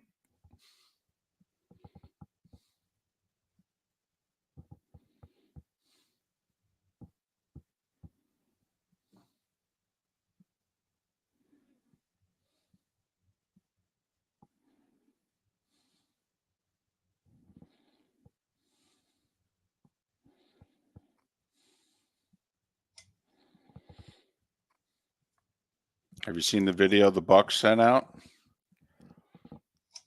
No. They were you, man. They were all in on Graham Barton. They were quote shocked he fell to him.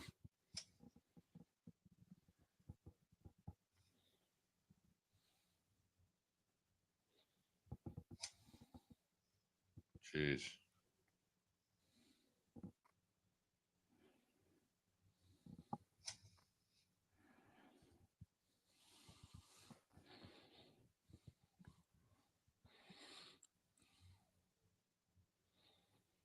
And now we'll send it down to Jenny Taft, the All-American girl. Gus Johnson.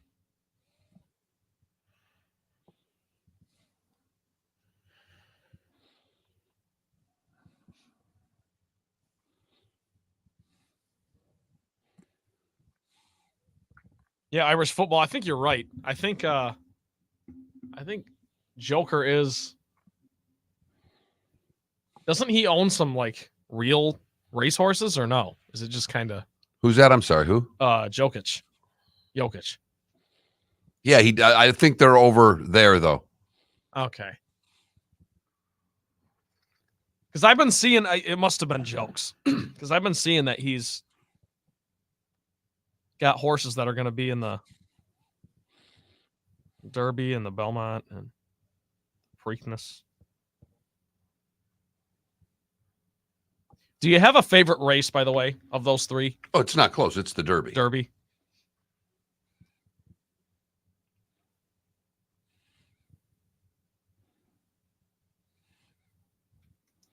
Now, David, do you hate horse racing, or am I just thinking of your whole thing about not being able to interview the horse? No. Yeah, that's just that they ranked Secretariat as one of the 50 greatest athletes of the 20th century. And my thing is, if you can't give a post-game interview, you're disqualified from the list. Fair. That's all. No, I love horse racing. No, I've been to Saratoga in August, been to the Belmont. No, I used to bet the horses at the Meadowlands. No, I'm in.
You're listening to Miller and Moulton, only on the Florida Sports Network.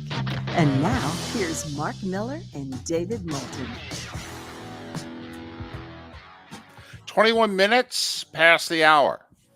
Thanks so much for being with us. Miller and Moulton, millerandmoulton.com, Miller_Moulton on X. Proud to be in Huntsville and Jacksonville. Hoping we can stay for a while. I mean, I know we have a shelf life, but, we'd like to. Our shelf life in certain markets has been decades. So, hoping we could at least, I'd love a decade in Huntsville and Jacksonville. That'd be great. You guys are like peanut butter. Your expiration date is what you don't even worry about it. It's just way off. It's still good. Open it up. Peanut butter or canned goods? Did you ever reach into the cabinet, like they're coming through and you're time to donate for charity and you're like, yeah, I can reach into the cupboard and grab a few things, and you reach in, you grab the green beans in a can, you look and you go, 2019, holy blank, I got to throw that out. This is probably going to come as a shock to you, David. I don't have a lot of canned goods in my house. I walked into that one, didn't I? I mean, there's some canned tomatoes. I know. There might be a couple cans of tuna fish. I know. You make your own bread. I know. Food snob. You do your own. I know. I like to cook. I know you do. So there are not a lot of canned. I like fresh food. So, no. Okay. The stuff that I have found in the fridge that has a chance, one I'm guessing is never in your fridge. It's Parmesan cheese.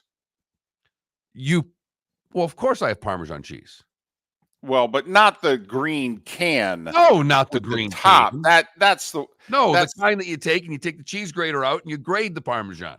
Cheese grater. I never had one of those. I don't. And then salad dressing. There have been times in which I've gone and grabbed the salad dressing. My mother, visited her a handful of times a year. There have been times in which I've reached in my mother's fridge and looked and said, Mark, Mom, you do know this was 2 Olympics ago. We can't use this. 2 Olympics ago. 2 So we're Olympics ago. Talking at least 8 years. Well, they're staggered, so you get every 2 years you go winter then summer. So, but oh no, there's a famous meal in my family's history in which the stuff that was on the table, literally all the salad dressing and it all got. We checked one date. It was expired, and we said we got to check them all, and there was like one thing that remained. It was like bowling. We just knocked all the pins down. Nope, throw this out, throw this out, throw this out. We nearly had to get up, go to the store, and get like the dressing and the cheese and what have you for the meal, which was already on the table. You were that Geico commercial. You had the ant there. Expired. Totally. Expired. Sold. Expired. Absolutely. Oh, yeah. We had one of those. Uncle David getting out the old. Oh, not me. No. It was my mom's house. No. I don't rank. No. If my mom says you have to eat 2017 salad dressing, okay, that's what you got to do.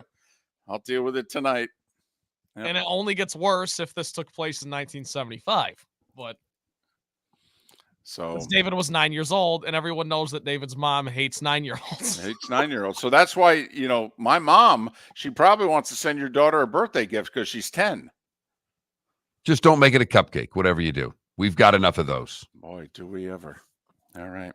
Our poll question, Stephen Ross offered 10 billion for the Dolphins, the stadium they play in that little F1 race that they're having apparently this weekend in the parking lot. And he said, no, I'm good. I'll just hand all this to my daughter. She can do with it what she wants. What would you have done? Sold. Bye. No. But a lot of people are defending your take here. Like he's 84. What's he going to do if he sells? He's already a billionaire. Also, did anybody know who Stephen Ross was until he bought the Dolphins? No. I mean, that's the status that you have. Jimmy Johnson and Jerry tell the story in which, Jimmy was getting all the football credit and Jerry wanted some of it. And Jimmy said, Jerry, why is this important to you? And he said, Jimmy, I can make hundreds of millions in oil and do this and do that. Nobody cares. Nobody knows. They know me from this. So I want some of the credit that comes with this. The ego's the most important thing to these guys. I mean, you why, are right, David. The ego's everything. That's why in the draft room, as we said on our draft show, that you've got in the Cowboys war room or whatever, it's that long table. You've got grandkids, aunts and uncles, whatever, all gathered around the table. And then at the head of the table, there's one chair. Yeah. Mind you, the head of the table is probably 10 feet long, but there's one chair and it's Jerry Jones. Yeah. It's his table, literally. Yes. It's his building. It's his table. It's his team. Yes. With a big star in the middle. There was a famous debate. I think it was in New Hampshire in 1980 on the Republican side. All right. And Reagan's the front runner and George Bush is going after him. And there's an argument at the debate and what have you. And Reagan finally stands up and goes, hey, don't tell me I can't speak. I paid for that microphone. And the room breaks out in applause, and Reagan goes over, grabs the microphone, and says, if anybody's going to speak here, it's going to be me. And basically, the nomination was over at that moment. And that's kind of how I feel. I own the team. Damn right that chair's mine. Maybe this is part of that. I don't want Stephen Ross to own the team anymore. I don't know if he's a good owner. Ooh. Look at you. Maybe selling it would have been good for Dolphin. See, and I actually think he is a good owner. Money's never been an issue. He said yes to everything that's ever been asked of him. Also, he took $500 million out of his own pocket, never even brought up the idea of public financing. Stadium needed improvements. He just said, yep, okay, do it. Paid the $500 million. Boom. Okay. Now we're going to get Super Bowls again. Great. Okay. Fantastic. So I don't know what more an owner can do. Okay. There's no evidence that he's ever, made a football decision. No, And he just maybe has held on to some football people for too long would be the Yeah. only thing you could criticize him for. yeah, okay. And would you rather have an owner that holds on to a front office guy a year too long or gets rid of him a year too soon? Yeah, we could have that debate. But I don't know what more you can do as an owner. If you need money, let me know. It's done. And when we have to do something, yeah, no public money. I'm rich. I can pay for it. It's the 10 billion, David. It's the number that got me. I got you. It's a lot. not 1, 2, 6, 7, 9. It's 10. I mean, Mark, I got to be honest with you. The Saudis are running LIV, and they saw that deal and went, "Damn, that's a lot of money." It's a lot of money. All right, Tony Fiorentino, talk about where the Heat go from here. Coming up in about 10 minutes right now. Time for someone who has no money, Trent Valley, and our play of the day. I would sell for 10 billion, by the way, just for the record. You'd sell for 10 grand. Who are you kidding? There was a play at the plate last night in a 1-0 slugfest, so that has to be the play of the day. We go to Citi Field where the Cubs have a 1-0 lead. Bottom of the ninth, Jeff McNeil flies out to left field, and Pete Alonso tries to tag up. Harris deals. In the air, left field. Happ is there. Makes the catch. Throw to the plate. Tag. Out at the plate. Oh, boy. How about that? A double play to end it. Thrown out at home. Some controversy, but the Cubs win it on that double play. TV voice of the Cubs, Boog Shambi. That's the one. A little confusion. Everyone was kind of like, wait, what? That just happened? Oh, game's over. All right. 1-0. Well, it shows you how slow Alonso is. He got thrown. He got thrown out at the plate with a cutoff throw. That's slow.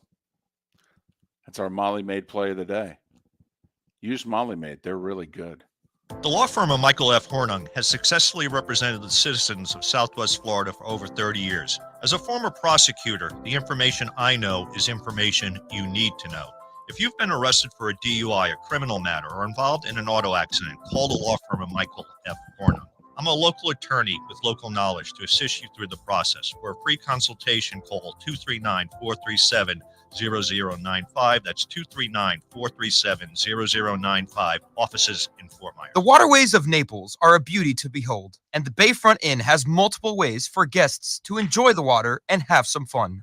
Gather your family and friends and enjoy a leisurely day on the water with a pontoon or deck boat. If you prefer to explore the waterways without a motor, the Bayfront has canoes, standboards, and kayaks. At the end of your journey, enjoy lunch or dinner at the Bamboo Tropical Bar and Grill. The Bayfront Inn. Something for everyone. On 5th Avenue in Naples. Mark Miller for Molly Maid. Why Molly Maid, you ask? Trust. Moulton was a customer for 15 years. Affordability. Didn't I just say Moulton was a customer for 15 years? Worry-free services. Our professional house cleaners are fully insured and a 24-hour warranty. Call Molly Maids today at 239-774-5839. That's 239-774-5839 or online at mollymaid.com/FTMYERS. That's mollymaid.com/FTMYERS. Hello, friends and family of Southwest Florida. Are you looking to tap into the electric vehicle market? Well, look no further because we here at Southwest Florida Golf Carts have just what you need. E-bikes, golf carts, LSVs, scooters, and more. Come down and talk with one of our experienced sales reps, have a soda and a smile, and you could be cruising the streets in your new EV today. Stop by the store or visit our website at flgolfcarts.com and enter for a chance to win $100 off your next purchase by answering John's monthly sports question. You're listening to Miller and Moulton on the Florida Sports Network.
Broncos, Bucks. Can you think of any players that played for both teams?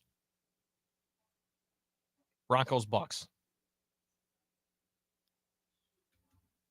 It's got me stumped.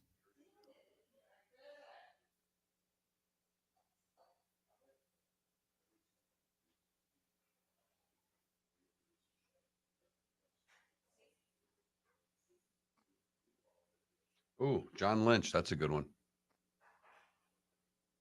There you go. Good job, Irish football. Or sled puppy. Irish football is Shaq Barrett. Thank you. For the record, 45% of people, that was the one they went with.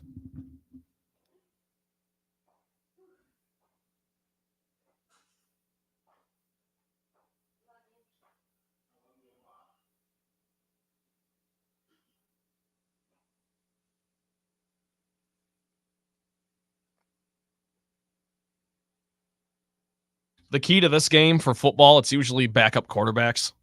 If you just think about the guys that bounce around everywhere and you just kind of know. Like Tyrod Taylor. He's a godsend for this game.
Well, don't the Falcons also have the former Commanders guy?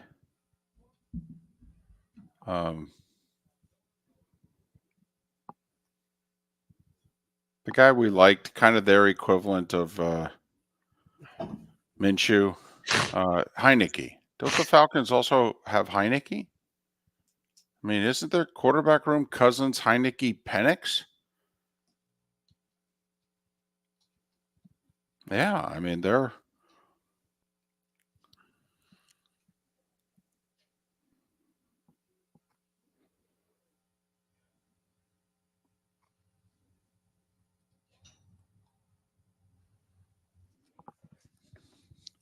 That is correct, David.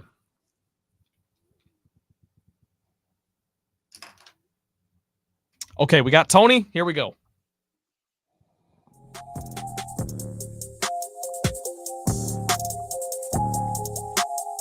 You're listening to Miller and Moulton, only on the Florida Sports Network. And now, here's Mark Miller and David Moulton.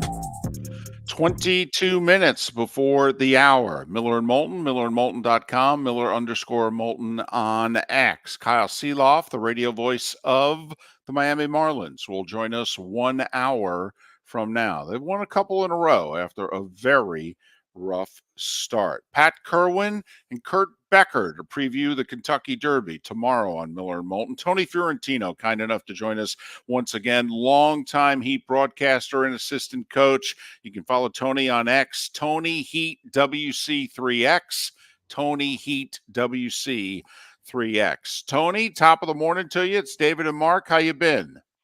How you guys doing?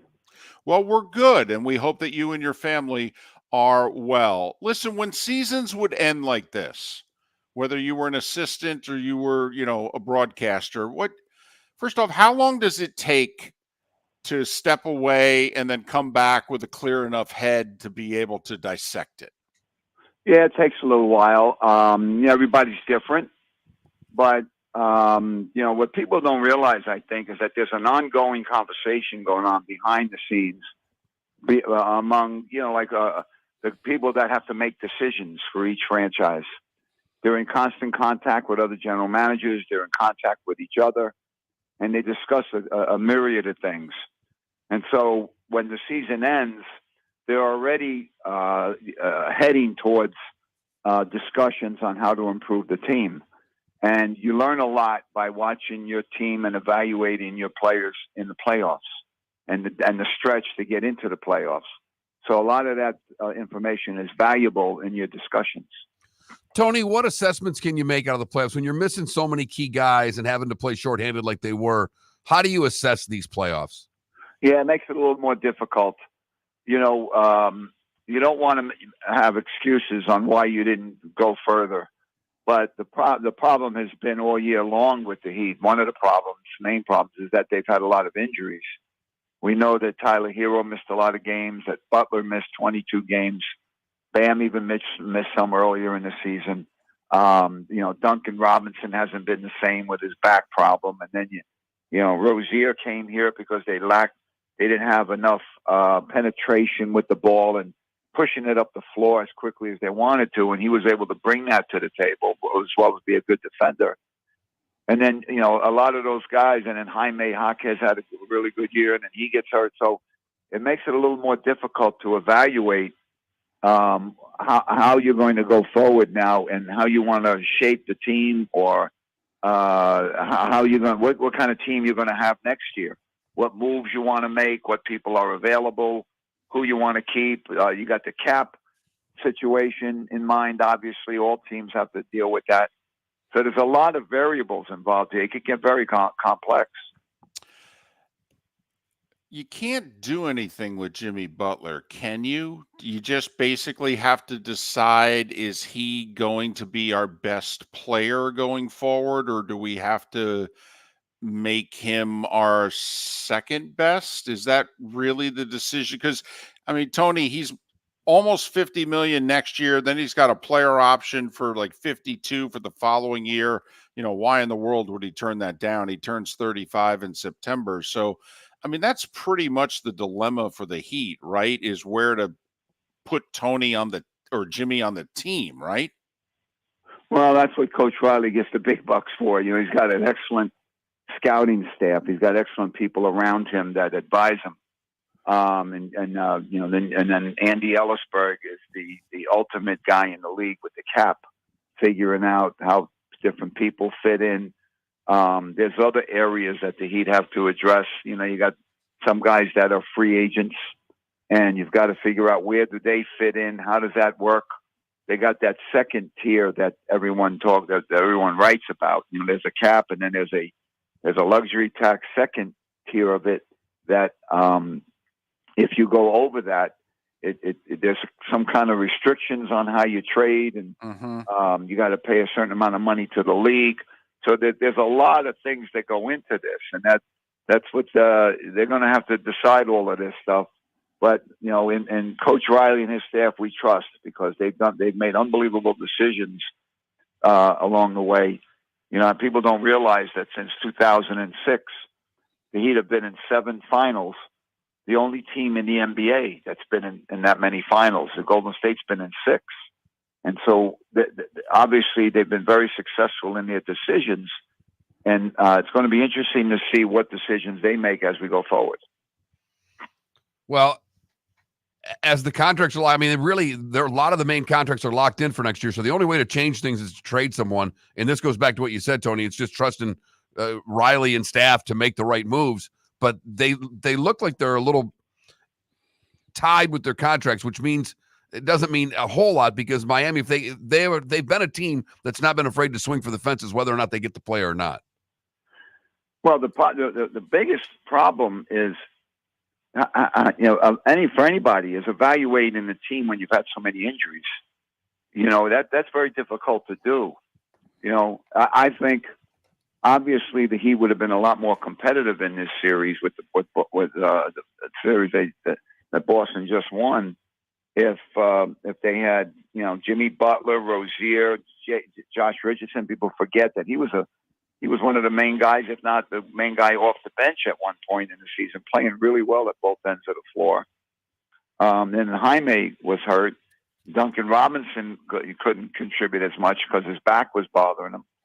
And so it's very difficult to evaluate with those 5 guys all healthy, what would have been the result of this series. Obviously, you're never going to know that. So you got to try to come up with a game plan based on what you think would have happened if those 5 guys would have been healthy.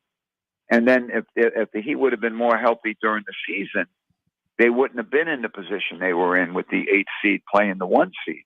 They were only, it blows your mind when you think about this, if you're a Heat fan, that they were 1 more win away from being the 5th seed and 2 wins away from being the 4th seed where you get home court advantage in the first round. And so these are the decisions that are going to be very difficult to make, because you're not going to know if you're right until after you after you evaluate the whole thing and then see what happens next year. Tony, when you were a coach, and if a guy's injured 2 years in a row, do you just chalk it up to injuries happen, or do you start to come to the conclusion, well, I guess so-and-so's injury prone, and we got to maybe move on from so-and-so? Because, the Heat have had some bad breaks with injuries in the last couple of years. Yeah, it depends on the person, depends on the injury. You remember Joel Embiid when he first came to Philadelphia, I believe. Right. He didn't play for a couple of years. They were projecting him to down the road, this is what he could be. And look at the investment they made. They took it on the chin for at least 2 years, maybe 3 years years ago. And look at him now. He's one of the best players in the NBA. I mean, the guy's incredible. He's playing on one leg, and he's still helping his team, get to the 6th game of a series with a very tough team like the Knicks. So every situation is different. And again, that's something you have to evaluate. They know what's going on behind the scenes. They know how hard a person works. They know the severity of the injury and how that person's going to react or did react to it, and did they do everything they could to get back? All of those things are all factors that they take into account. So it's a subjective thing. It's not a thing that you can just write something down and say, we're going to do this, this, and that. It depends on all those factors. Tony, final question. When you look at the Heat, let's assume good health next year. Do you think if they have good health that they can look the Celtics in the eye and say, let's go? Or do you say, even with good health, I think they need one more thing? And what is it when you've watched them in which you go, boy, I wish they had this? Well, when you look at the Heat, and again, it's a little different than other teams because the Heat play a certain way. Mm-hmm. And and the culture, a lot is said about the culture of the Heat, but basically there are guys that don't want to come to the Heat because they don't want to work that hard. The people assume that all NBA players, get in the trenches and work hard every day. Well, some of them don't, and so you've got to be, you got to be aware of those factors when you're trying to figure out how to mold your team. And so, I think if we're healthy with the way we play and the way, what we've proven in the past. I mean, nobody last year gave the Heat a shot of being in the finals. No. No one gave them a shot to beat Milwaukee in the first round. Then they beat the Knicks, and no one gave them a shot to beat the Celtics in the finals, especially after losing Game 6 with the tap in by Derek White. Now you got to go up to Boston to win Game 7 after being up 3-0. And they came out with kind of a, very positive and they attacked. That's the mentality of the Miami Heat. So all of that has to be taken into account on going forward and how would these guys do next year. The two great, really good, positive things that happened this year, obviously, were Jaime Jaquez, who should be in the top 5 rookie of the year team, the top 5 rookie team, where he was 18th pick in the draft. And Nikola Jovic, I didn't think he was going to contribute this quickly this year. I thought with the development that he was making, that next year would be the year where he would contribute. But he looks like a good guy good fit next to Bam, because now he's making threes. He can handle the ball at 6'10". He's got great, vision with passing the ball, all those different things. So there have been some very good positives from the season as well. And so you got to take all that into account. Tony, hope you and the family are well. We always appreciate your time and your insight.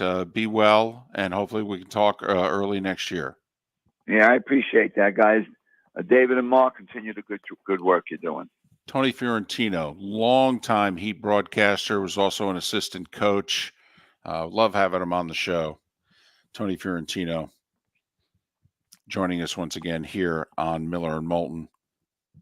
I don't, they're going to swing for the fences, Mark, as you said. Because that's what they do. I mean, I know. They did it with Dame. They didn't get him. I mean, but that doesn't mean they won't do it again this offseason. That's also what you have to do in today's NBA, But the question is, what are they going to have to give up? Everybody asked for Bam. Like the word was, if they were willing to give up Bam, Portland would have done the deal with Miami. I think they're going to work something out where they end up giving Hero the boot.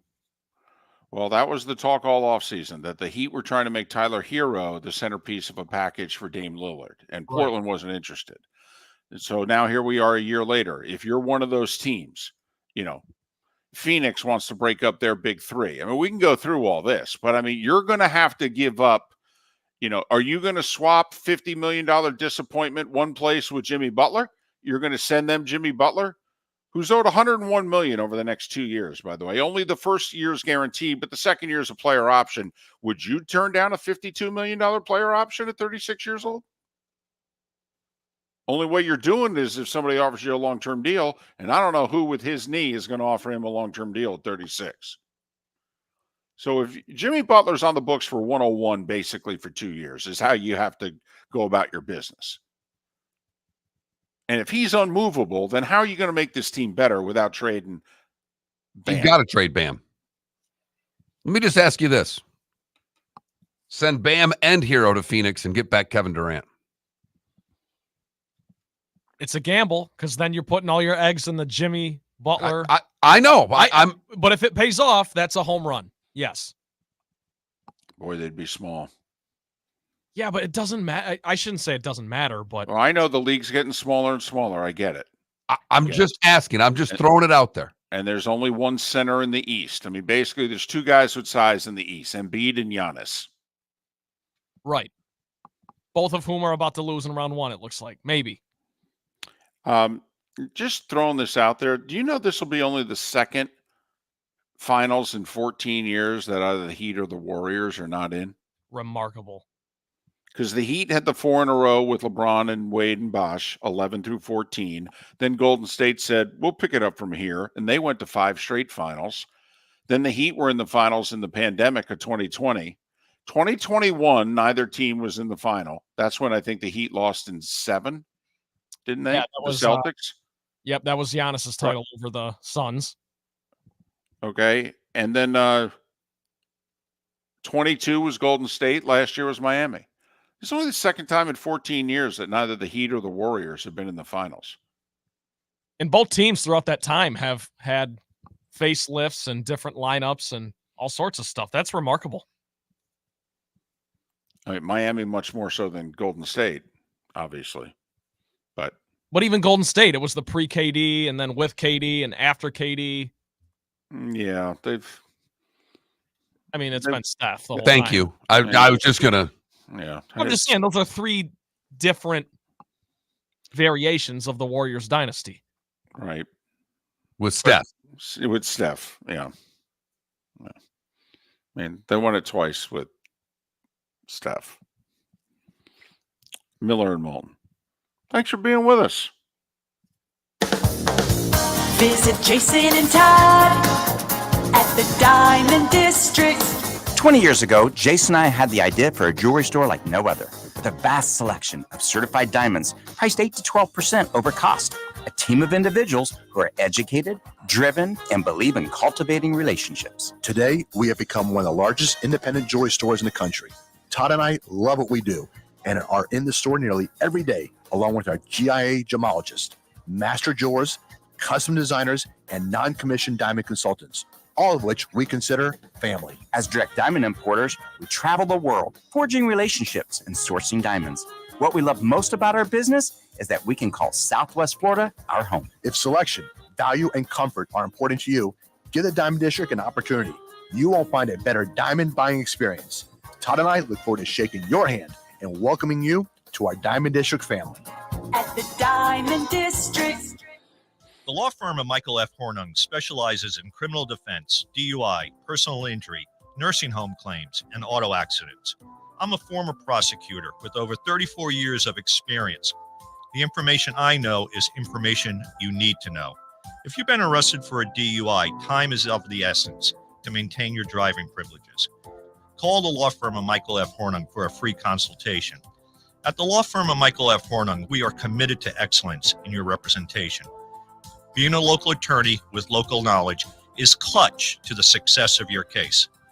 For over 30 years, we have successfully represented the citizens of Southwest Florida.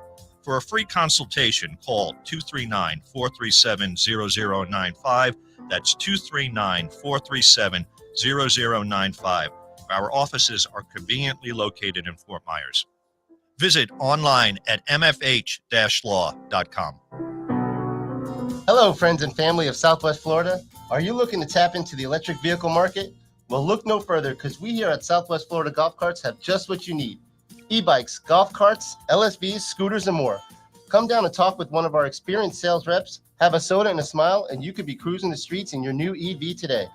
Stop by the store or visit our website at flgolfcarts.com and enter for a chance to win $100 off your next purchase by answering John's monthly sports question.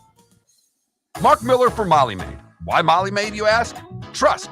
Moulton was a customer for 15 years. Affordability.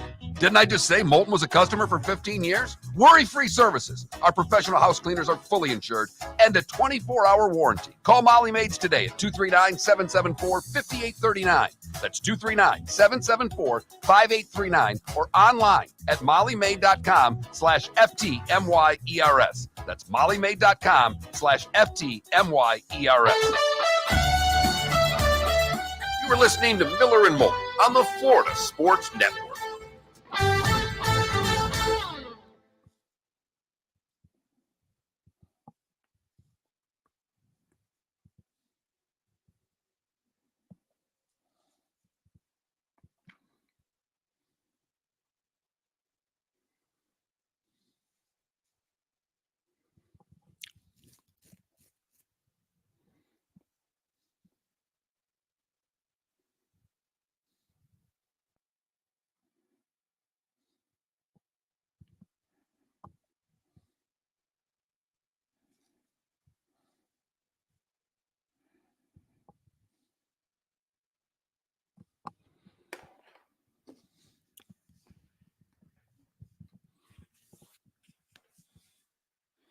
Tim Brando. Yeah. The Jacksonville folks sent out a tweet about, us and being part of the team, what have you. And Tim Brando retweeted it and had a comment about our show. Wow. Jeff Butera just sent me a text. Apparently he used to work in Jacksonville before he went to Southwest Florida.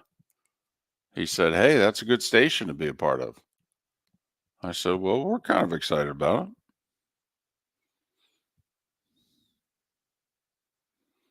Do we know exactly how we're being taken in?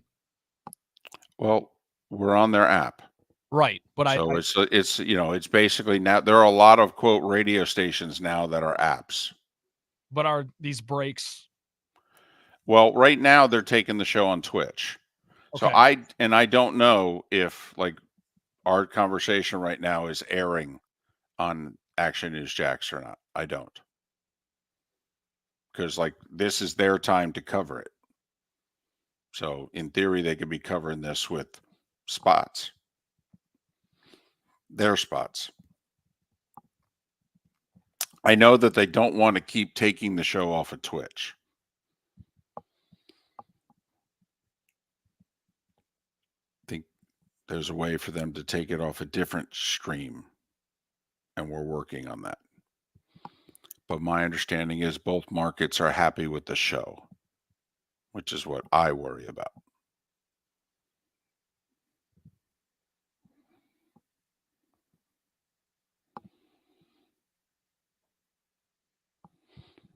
And if people can listen to it right now, it's a little behind the curtain, but one of my concerns is always we're starting in these markets heading into the slow season. So, I don't want people to form a negative opinion of the show before football, because I think our show 8 months out of the year is outstanding.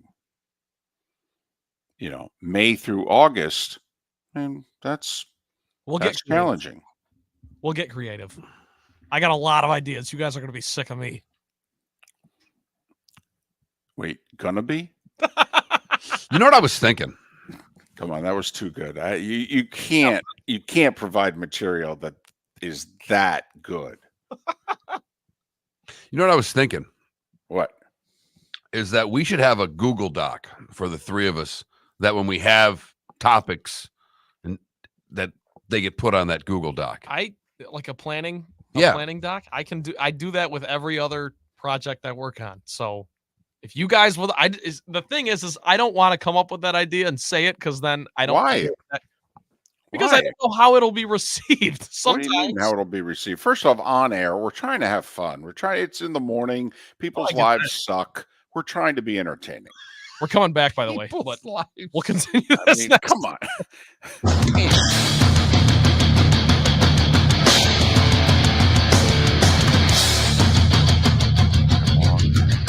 You are listening to Miller and Moulton, exclusively on the Florida Sports Network. And now, here's Mark Miller and David Moulton. We are halfway home on this first Thursday of May. It's Mark's daughter's birthday. Maddie is 10. That's a BFD, is what I've been told. Double digits is a big deal. It's what I've been told. I can't remember making that transition. It was so long ago. Yeah, you and I are so old that we only have negative birthdays to look upon. Right. There aren't that many fond birthdays. It's like, whoa, what's this one? I get double nickels this year. Okay, it's a nice number, but who cares?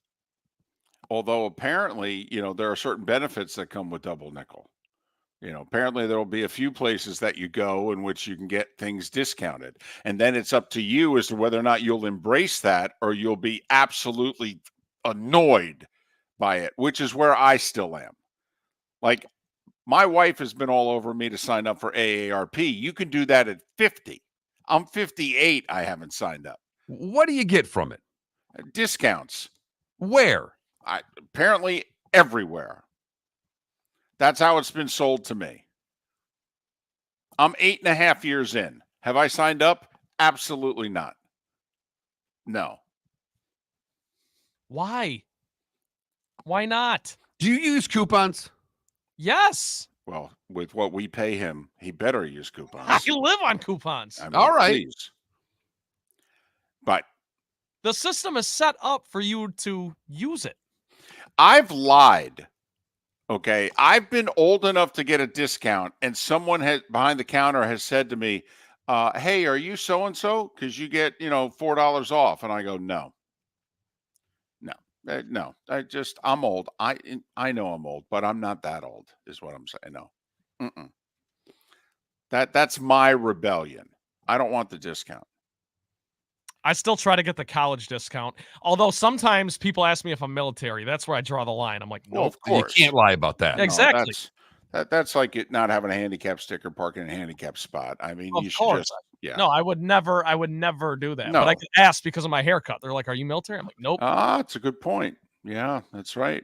Do you just answer, I cut my own hair? No, I usually say I'm not that brave, and it gets a good laugh. All right, that's good. Good answer. Half the time.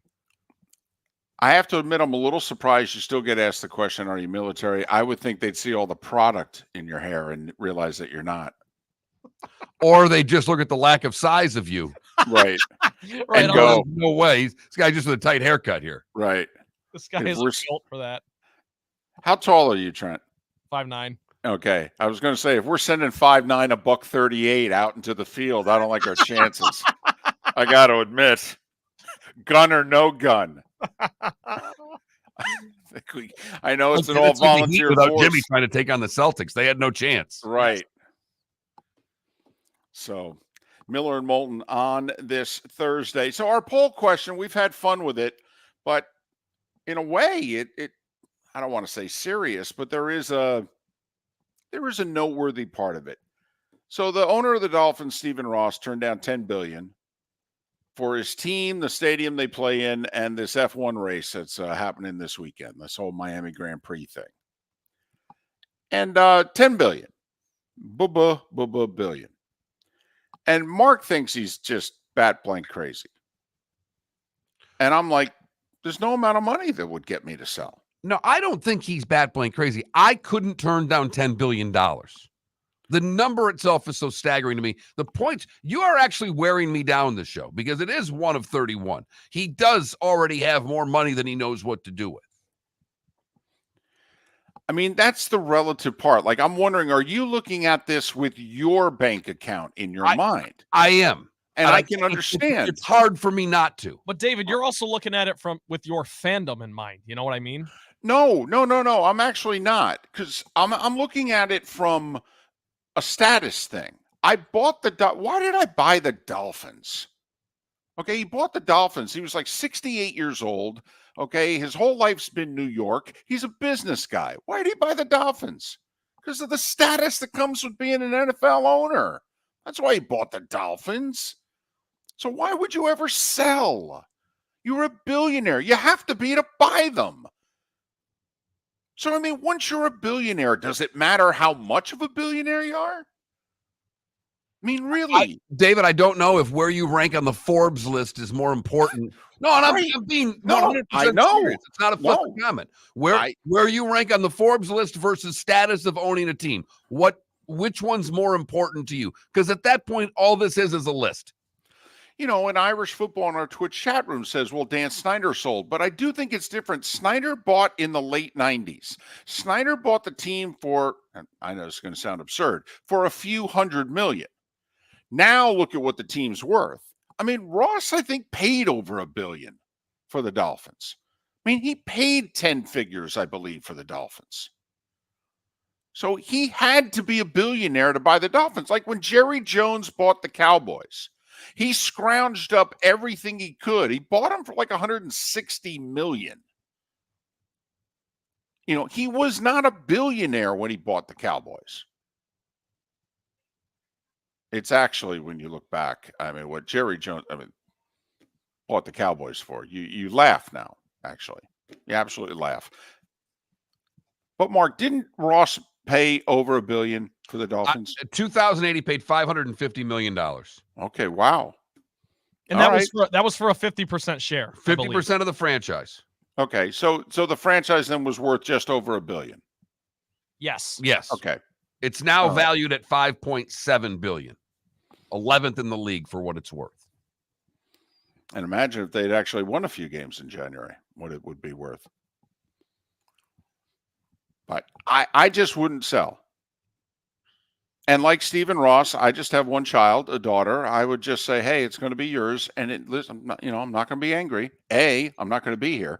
And B, don't think I'm going to be looking down and I'm going to be upset at you. If this doesn't interest you, knock yourself out. I think the only way, Mark, quite frankly, that I would sell, it would be from a practical standpoint. And obviously, since I don't have any money, I don't know the financial and tax ramifications. If it made more sense, if my daughter's not interested, you beat me to it.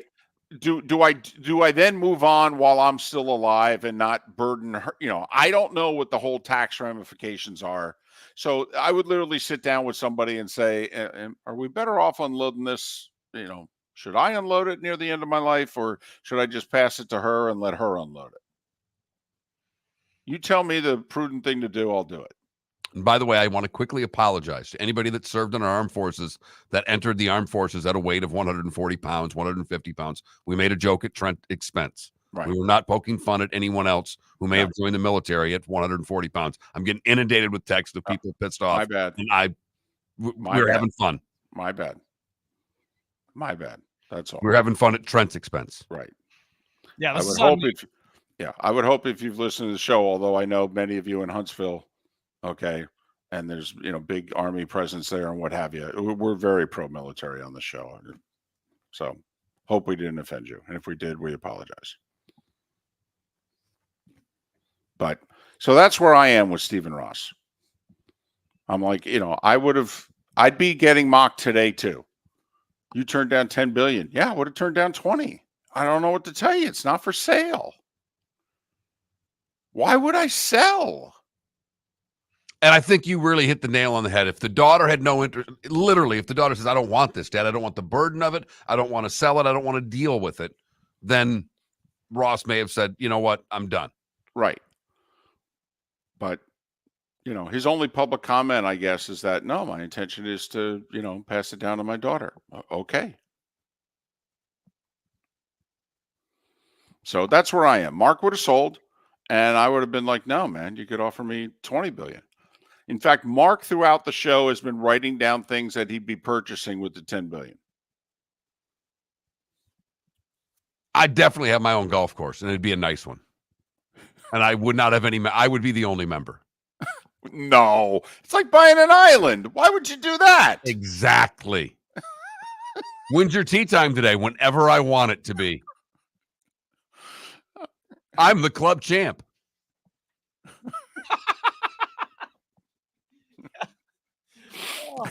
One way to get your name on a plaque. I can't birdie the third hole. We're making it a par 5 instead of 4.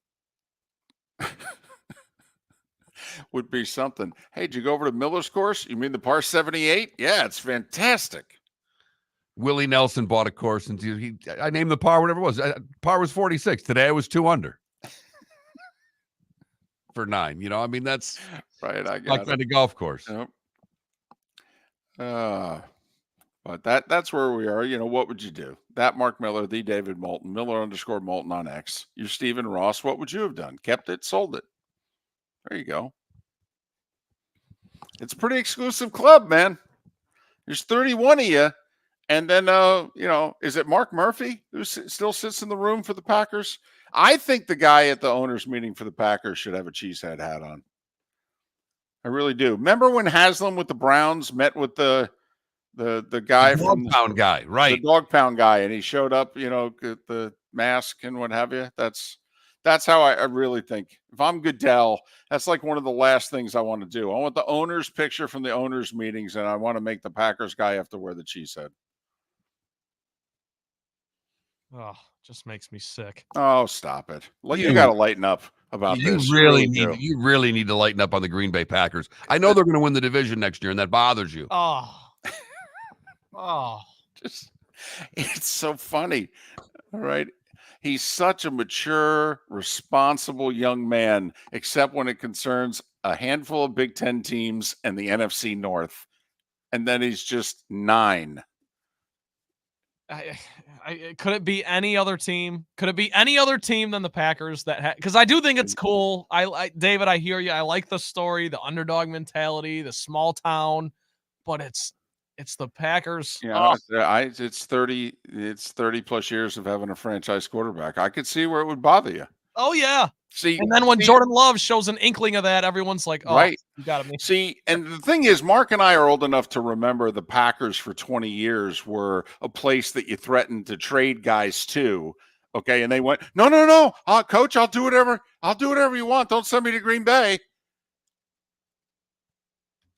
There's that John McKay video from the sidelines, and the Bucs are terrible, and he's threatening all of them with, "You better do what I say, or I'll cut you, or I'll send you to Green Bay." And the Bucs players who are 0-26 are like, "Oh man, don't send me to Green Bay.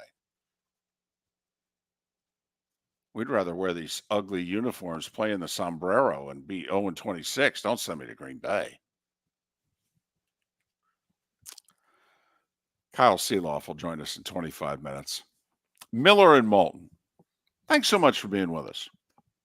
Visit Jason and Todd at the Diamond District. Hi, I'm Jason. And I'm Todd with the Diamond District. I believe in complete transparency. If you're shopping for diamonds in Naples, you're paying too much. If you're shopping in the Cape or Fort Myers, you also won't see the selection you deserve to have. If you're online, there's no human connection, and you won't know if your diamond is beautiful or not until it shows up in the mail. Just because it's GI certified doesn't mean it's brilliant. There's so much more to a diamond than its cut, color, and clarity that makes it beautiful. Visit us at the Diamond District for a non-commission and educational presentation, and quit paying more in Naples or buying blind from the internet. The Diamond District has the rarest diamonds from half carat to 10 carats. You won't find a bigger selection or better value. And you won't find a better buying experience. Jason and I are in the store nearly every day, and we look forward to shaking your hand and welcoming you to our Diamond District family. At the Diamond District. The law firm of Michael F. Hornung specializes in criminal defense, DUI, personal injury, nursing home claims, and auto accidents. I'm a former prosecutor with over 34 years of experience. The information I know is information you need to know. If you've been arrested for a DUI, time is of the essence to maintain your driving privileges. Call the law firm of Michael F. Hornung for a free consultation. At the law firm of Michael F. Hornung, we are committed to excellence in your representation. Being a local attorney with local knowledge is clutch to the success of your case. For over 30 years, we have successfully represented the citizens of Southwest Florida. For a free consultation, call 239-437-0095. That's 239-437-0095. Our offices are conveniently located in Fort Myers. Visit online at mfh-law.com. You are listening to Miller and Moulton on the Florida Sports Network.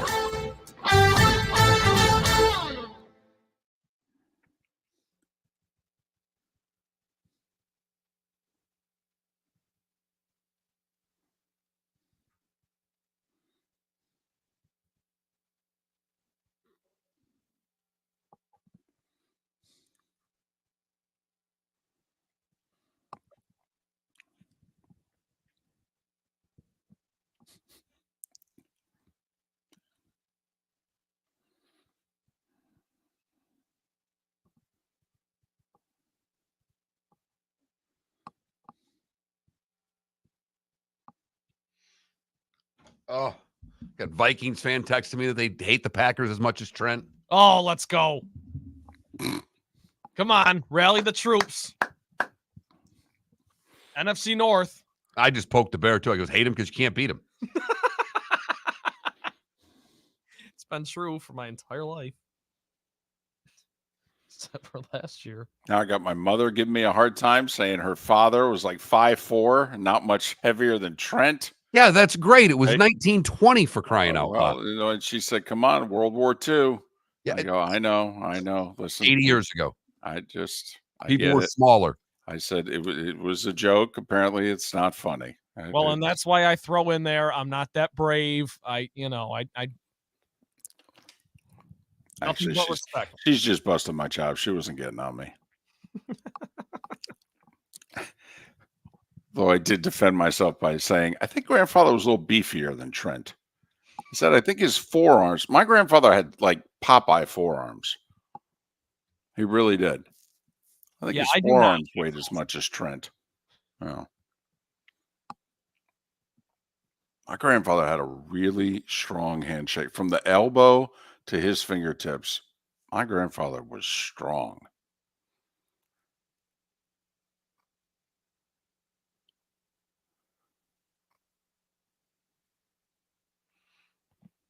Yeah, I can't even make I want to buy an island. Epstein ruined the whole buy an island joke because I'd have an island.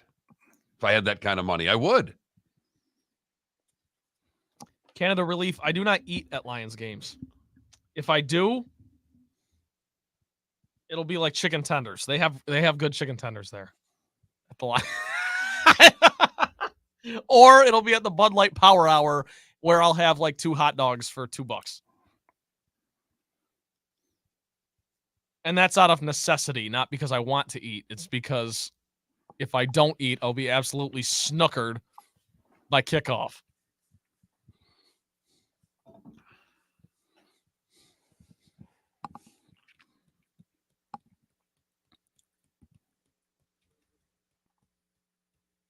In Irish football, I'm big on calisthenics. I do a lot of at-home workouts and stuff. If I go to the gym, I do like curls. I don't actually lift. I don't bench.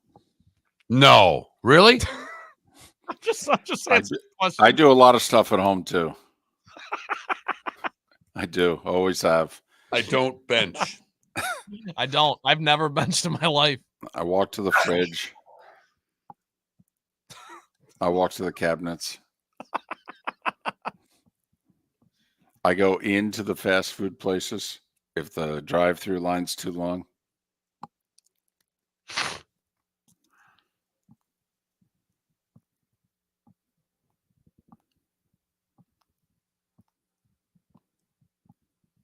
Yeah, Brett, my grandfather was a mechanic. There was literally nothing, a bolt, a lid. There was nothing he could not loosen through the strength of his forearms and hands.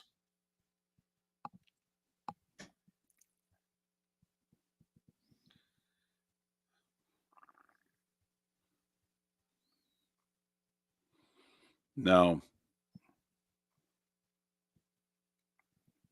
It's funny. He used to work outside the condo. We do, Johnny, not inside the condo, but outside the condo. There is a chute where we throw our garbage and what have you. But Brett, my grandfather was small, 5'4", and he always worked on the big trucks. And literally, I'd walk into the garage, and I'm like, "Where's my grandfather?" And he literally would be in the engine. He would have climbed into the engine. Here we go.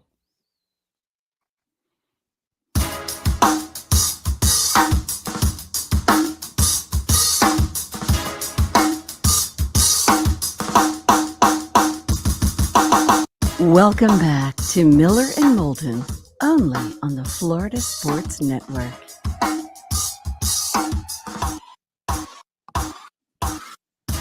"21 minutes past the hour. Kyle Sielaff, radio voice of the Marlins, to join us coming up in a little more than 15 minutes' time. So we're 5 weeks into the baseball season. Too early to draw conclusions? No. Okay. We're 3 weeks away from being able to draw all the conclusions, David. I think a The month in season's- is fair. We're a the month in. season's nearly over. Memorial Day, it's done, right?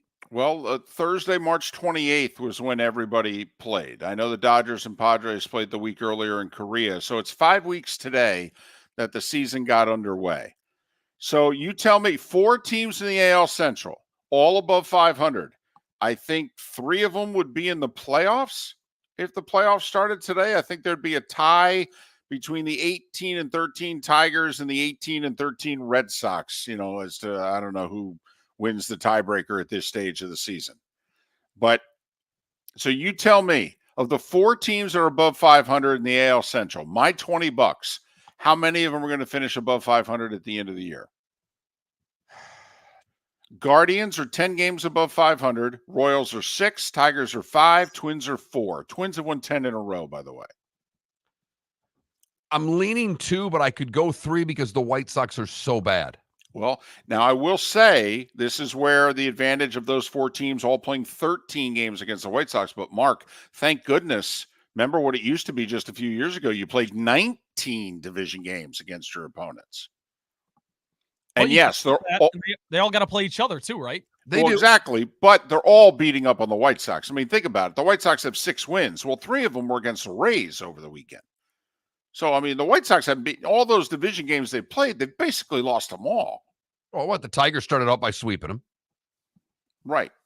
The Guardians have beat up on them twice, I believe, already this year. And the Twins just got done sweeping them. So, now, you buy in the Red Sox. That's the surprise team in the East. Like Toronto and the Rays are below 500. 2 playoff teams from a year ago are below 500. Remember my prediction. First manager getting fired is the guy in Toronto. Mattingly's the bench coach. Don Mattingly will be the manager of the Jays before Memorial Day. That was my bet at the beginning of the year. And I'm sticking to it. They're 15-17. So you buy in the Red Sox, whose pitching has been great. Out of this world. The FGCU kid, Cutter Crawford, is coming to his own. Went 7 innings last night of shutout ball or 1-run ball.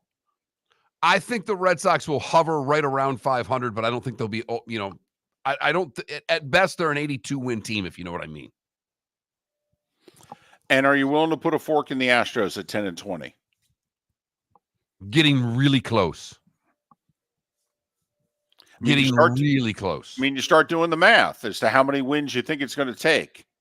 I mean, if you think it's going to take 88 to make the playoffs, well, they got to go 78 and 54 the rest of the way. That's pretty damn good baseball. They got to figure out a way by the end of the month to be within 4 games of 500, David. Okay. If they're like 500 at the All-Star break, is that good enough or no? Because if you're picking up 4 games a month, that's basically they'll be 500 at the All-Star break or thereabouts. Is that enough, or is that too slow? It might be too slow. Okay. Meanwhile, you got a lot less in the National League in terms of teams above 500. In fact, I think you only have 6. The playoff teams right now are really easy to tell. If you're above 500, you're in. I think the last wild card in the National League is the Reds at 16 and 15. You got 4 of the teams in the NL West are below 500. Padres once again. Unbelievable. 2 years I've ended my love affair with San Diego. The Chargers moved to L.A., and I finally divorced the Chargers. Last year, I was all over the Padres. And so you processed the paperwork with the Chargers? Because when they signed Harbaugh as coach, you had already said we're divorcing. The paperwork, you had hired the lawyer in the whole deal, but you hadn't signed the papers yet. And then they hired Harbaugh. And even though you're a Michigan State alum, you love Jim Harbaugh as a coach. I do. I think I liked him better coaching on Saturday than I do on Sunday. Right. So this is it. You have to did you process the paperwork? Because you love the Chargers. Man, they look good in those uniforms. This goes back 40 plus years. You obviously had a thing for the Fouts and Winslow and the Powder Blues. I did. In fact, I remember calling up a show because they said, what do you want? The Lions were off to a good start. I'm like, trade their whole offense for the Chargers' whole offense. And I got ridiculed by some, morning DJ going, Chuck Muncie fumbles. I'm like, great. They've got Dan Fouts and Jefferson and Winslow. What more do you want? Wait a minute. You wanted to trade Danielson for Fouts? Yeah, I did. What are you talking about? Yeah, that was me. Sorry, Gary. David Hill was a pretty good tight end too, but he wasn't Kellen Winslow. Damn right he wasn't. All right, I got you. Although you had the better tailback. You had Billy Sims. And I would make that trade for those receivers and that quarterback.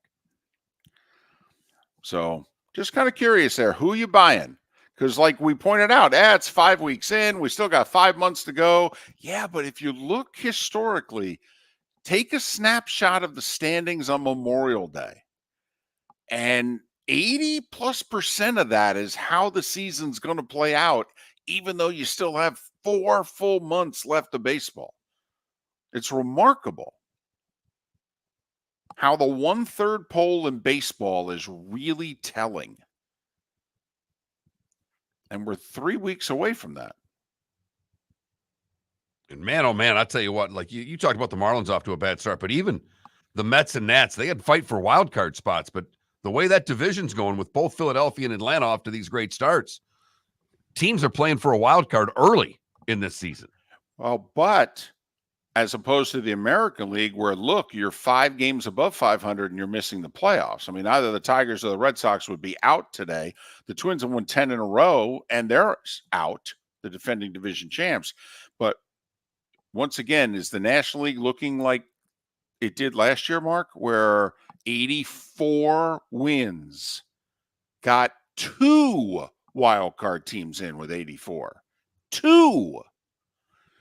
If a game over 500 right now is the final wild card spot in the National League.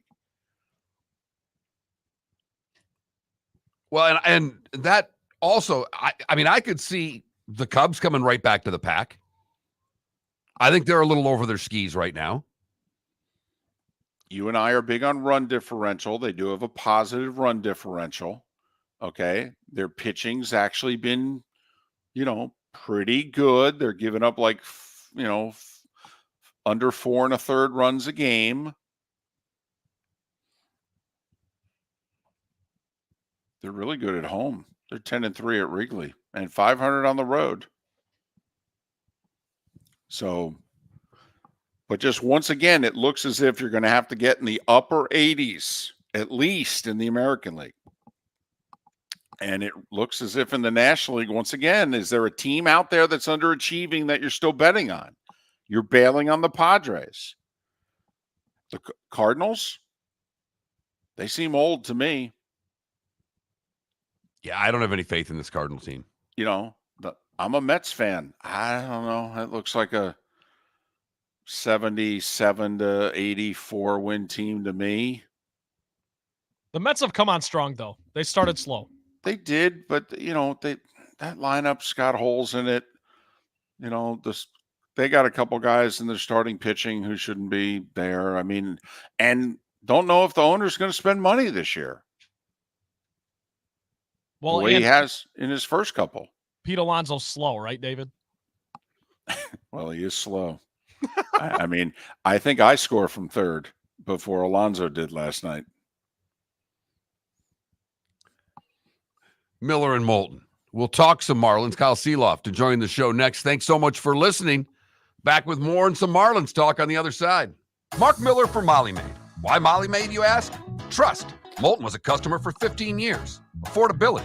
Didn't I just say Moulton was a customer for 15 years? Worry-free services. Our professional house cleaners are fully insured and a 24-hour warranty. Call Molly Maids today at 239-774-5839. That's 239-774-5839 or online at mollymaid.com/FTMYERS. That's mollymaid.com/FTMYERS. The law firm of Michael F. Hornung has successfully represented the citizens of Southwest Florida for over 30 years. As a former prosecutor, the information I know is information you need to know. If you've been arrested for a DUI, a criminal matter, or involved in an auto accident, call the law firm of Michael F. Hornung. I'm a local attorney with local knowledge to assist you through the process. For a free consultation, call 239-437-0095. That's 239-437-0095. Offices in Fort Worth. Visit Jason and Todd at the Diamond District. 20 years ago, Jason and I had the idea for a jewelry store like no other, with a vast selection of certified diamonds priced 8 to 12% over cost. A team of individuals who are educated, driven, and believe in cultivating relationships. Today, we have become one of the largest independent jewelry stores in the country. Todd and I love what we do and are in the store nearly every day, along with our GIA gemologists, master jewelers, custom designers, and non-commissioned diamond consultants, all of which we consider family. As direct diamond importers, we travel the world, forging relationships and sourcing diamonds. What we love most about our business is that we can call Southwest Florida our home. If selection, value, and comfort are important to you, give the Diamond District an opportunity. You won't find a better diamond buying experience. Todd and I look forward to shaking your hand and welcoming you to our Diamond District family. At the Diamond District. You were listening to Miller and Moulton on the Florida Sports Network.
RCB, the Rays need to get healthy. I mean, and unfortunately, between injuries and then the shortstop's demise, they don't have much of a margin for error anymore. And they got guys underperforming. I think the Rays are not going to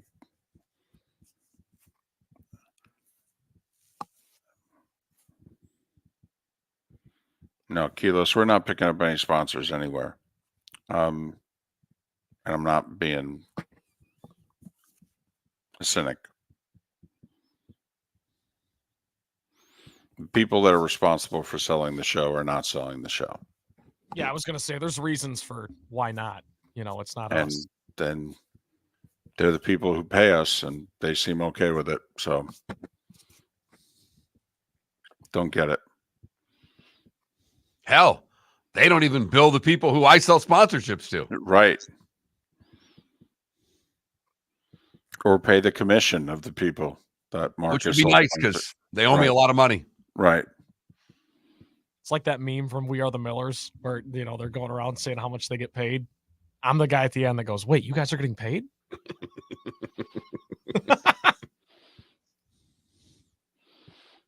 Trent's that undrafted free agent that Andrew Brandt tells a story about, which he goes, well, we're gonna sign you. It's gonna be $10,000. Blah, blah, blah. The guy goes, well, I don't have 10,000 on me, but give me a couple days, I can get it. He goes, no, we're gonna pay you 10 grand. That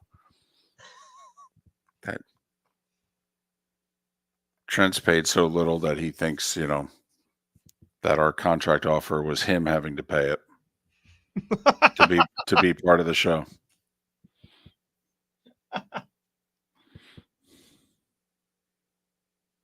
Right, Kilos. Trent was a lottery pick early in the show. That is true.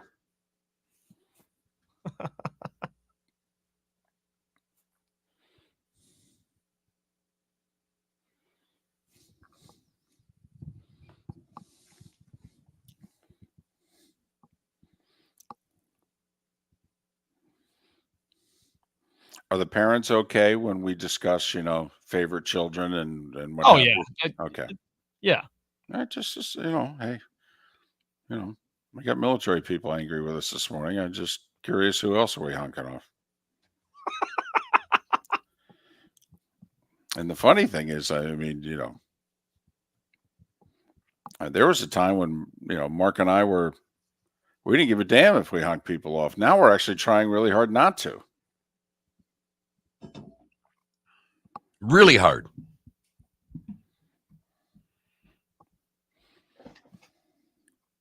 And that's amazing coming from me.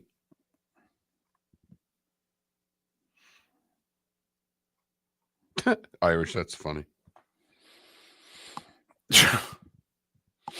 Irish, 20 years ago, I was solo, and a guy talked about how much I made, and I literally said to him on the air, I go, how much do you think I make? Now I'm doing sports talk in Fort Myers, Florida at the time on an AM station, and he thought between my local TV gig and my radio show, I made $700,000.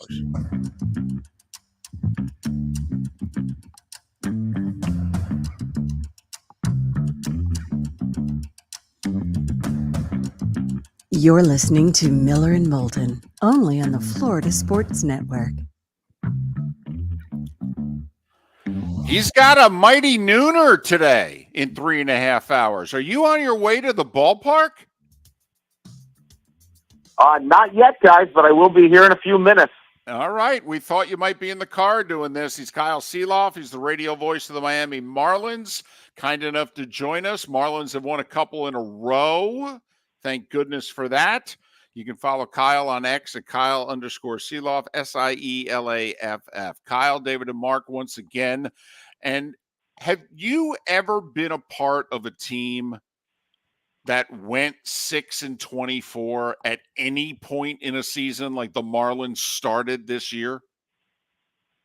I have not, and that was also Major League history. That had not happened in the expansion era since 1900. That had never happened. So it was obviously a rough start to the season, but it has been very nice the last couple of days to watch them come from behind, scoring 5 runs 2 days ago. That was also the first time in Major League history a team scored 5 runs in the top of the first, 5 runs in the bottom of the ninth, and absolutely nothing in between. So out of the chute here this season, we have seen some history, whether it be good or bad, here in Miami. Well, we talked to you before the year. You had painted a rosy picture of what could happen. What went wrong, Kyle? Well, starting pitching. I mean, you know, they're really hurt in that department. They're without 4 of their best starting pitchers right now, and hopefully Braxton Garrett and Jesus Luzardo come back soon. But Luzardo's got a cranky elbow. Alcantara and Perez had the Tommy John surgery. We have yet to see Braxton Garrett this season, although he fired 5 shutout innings for AAA Jacksonville in a rehab start last night. So when you are predicated on starting pitching and it doesn't go well coming out of the gates, you're going to be in a bit of a bind, and that's where the Marlins have found themselves.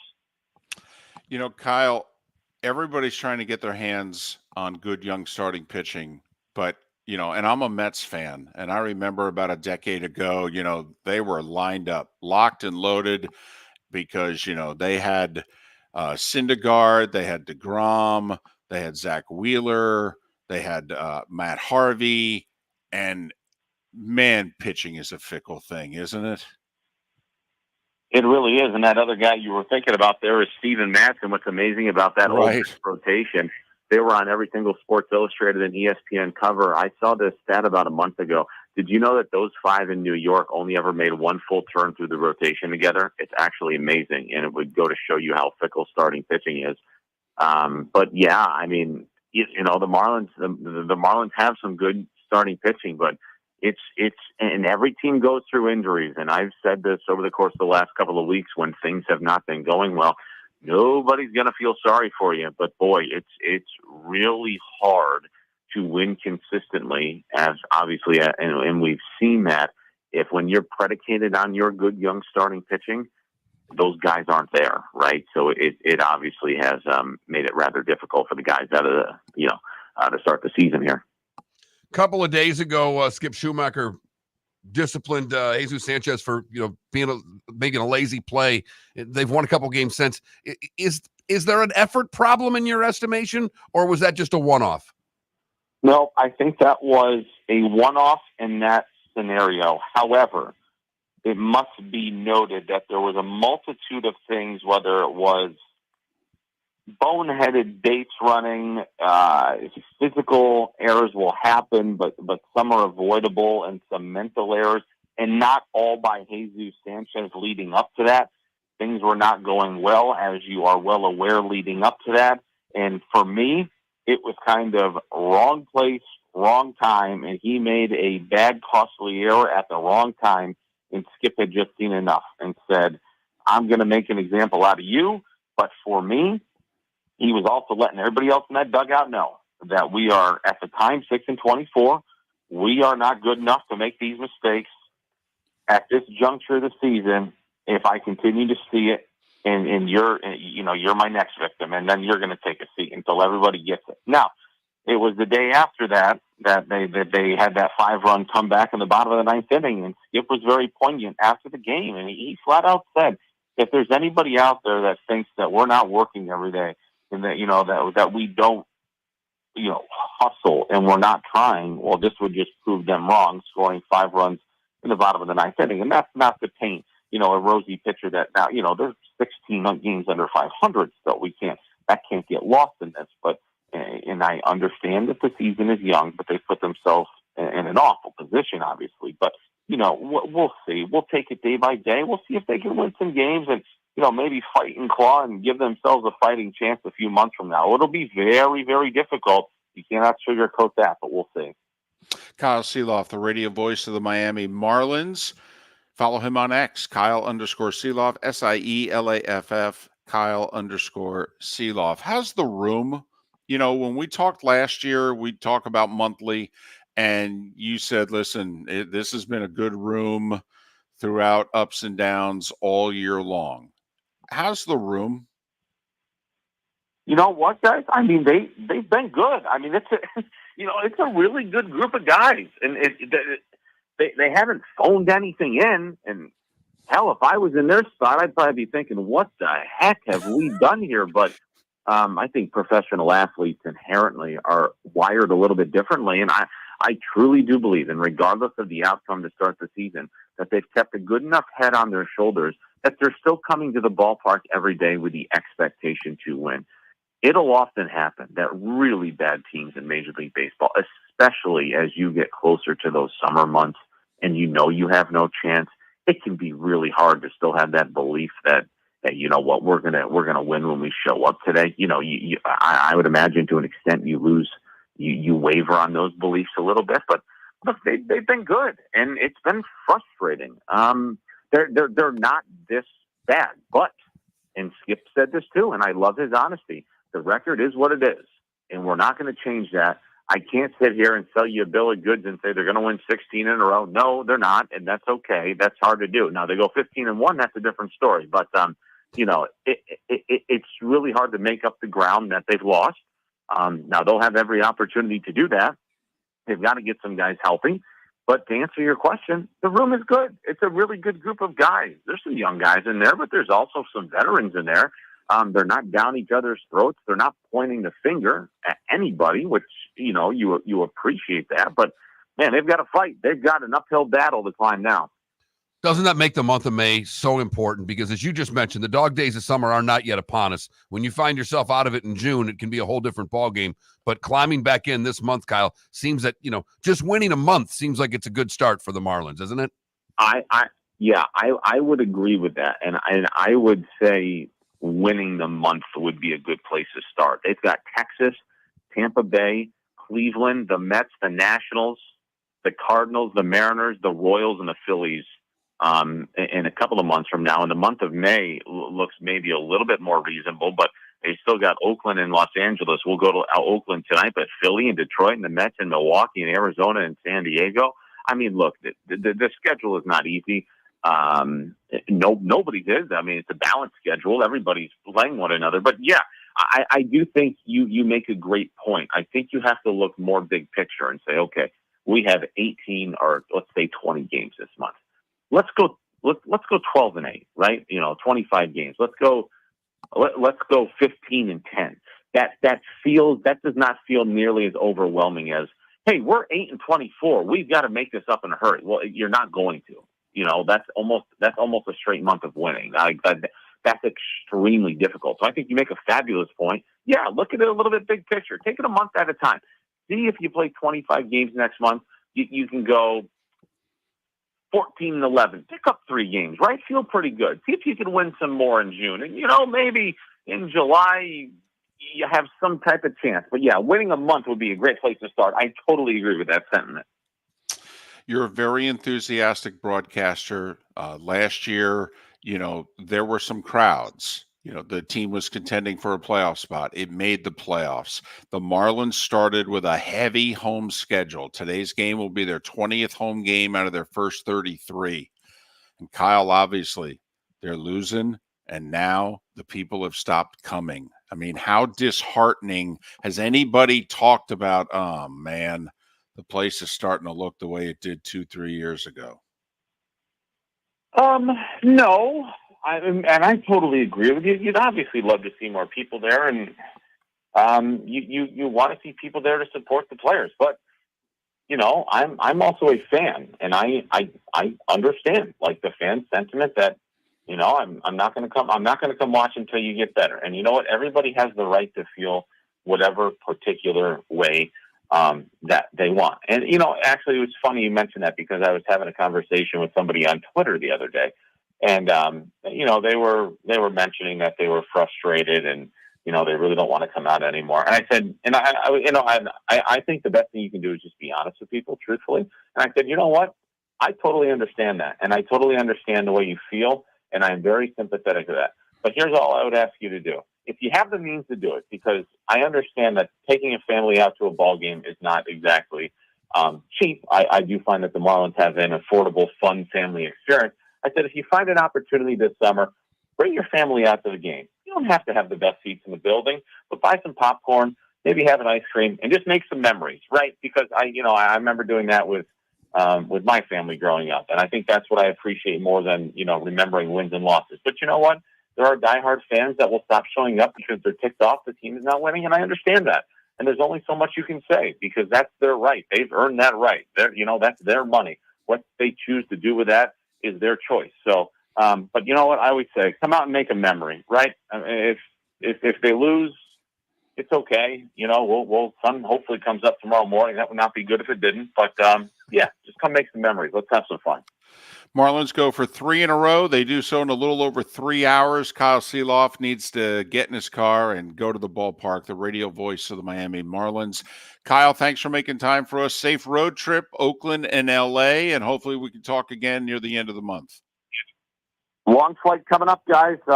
Take care, and I'll chat with you soon. Always loving having you on. Yeah, wow. That's about Miami to San Francisco there. Yeah, that's Oakland. a long one. That's like 6 hours. Yeah. That's why you play the getaway day at noon. You'll get out there about 8 o'clock West Coast time tonight. You'll have already put in a pretty good day. Saw a story. Wade Boggs was apparently could drink a beer or two. Mm-hmm.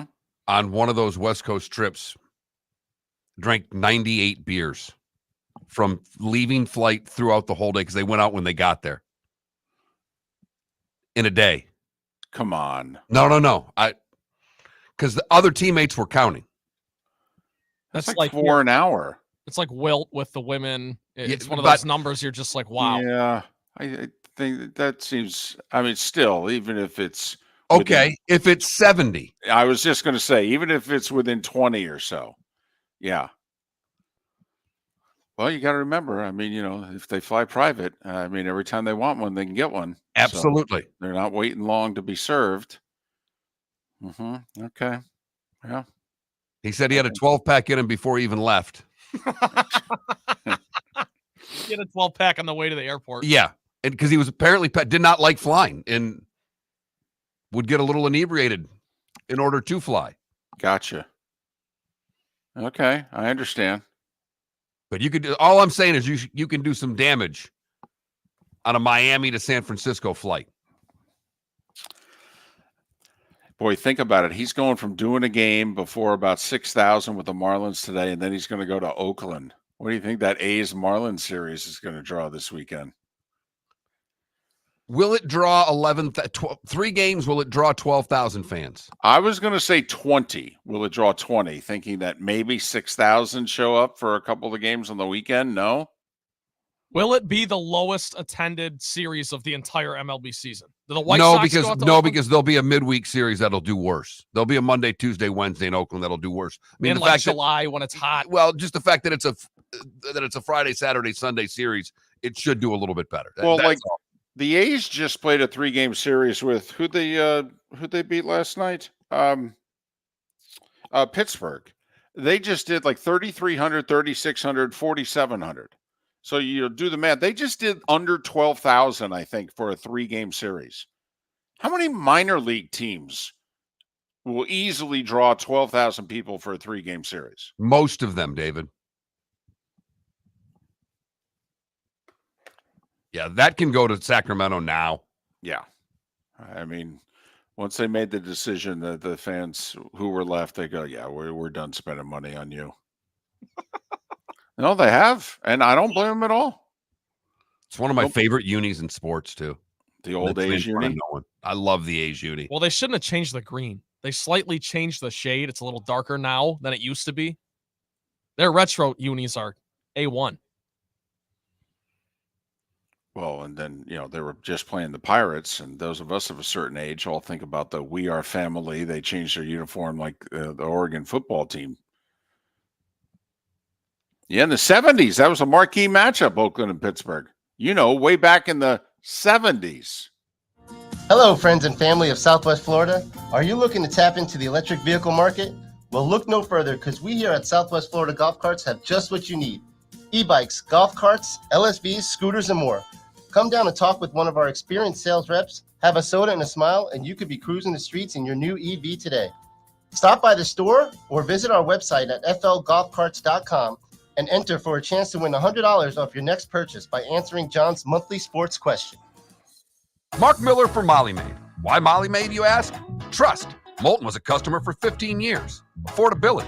Didn't I just say Moulton was a customer for 15 years? Worry-free services. Our professional house cleaners are fully insured and a 24-hour warranty. Call Molly Maids today at 239-774-5839. That's 239-774-5839 or online at mollymaid.com/FTMYERS. That's mollymaid.com/FTMYERS. Visit Jason and Todd at the Diamond District. If you're in love and thinking about a diamond, you'll want to hear from my friends Jason and Todd at the Diamond District. When purchasing a diamond, you deserve a relaxed, stress-free, and educational experience. You want to have a good time and feel comfortable. You want selection, quality, and value. At the Diamond District, you'll get it all. With our team of non-commissioned diamond advisors, no one's in a rush. We care only about you and making sure your needs and wishes are fulfilled. You'll be wowed by our selection of GIA certified diamonds, stunning diamond bracelets, earrings, pre-owned Rolex watches, exotic ruby, sapphire, emerald, and tanzanite jewelry. There's something for everyone at the Diamond District, and all at the lowest prices anywhere. Jason and I love what we do and are in the store nearly every day.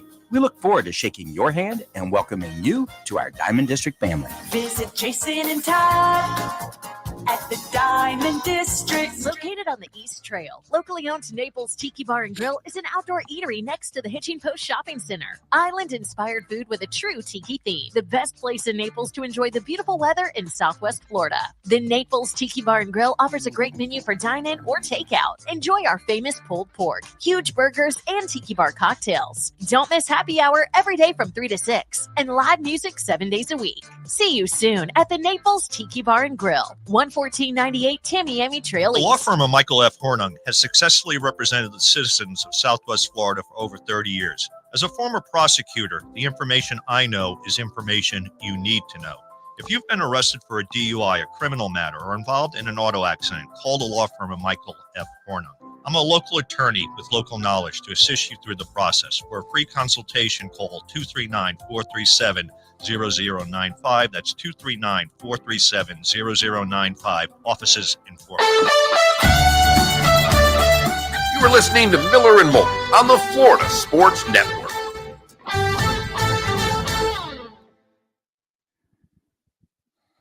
The count was 107 beers in a day. 107. It doesn't seem possible.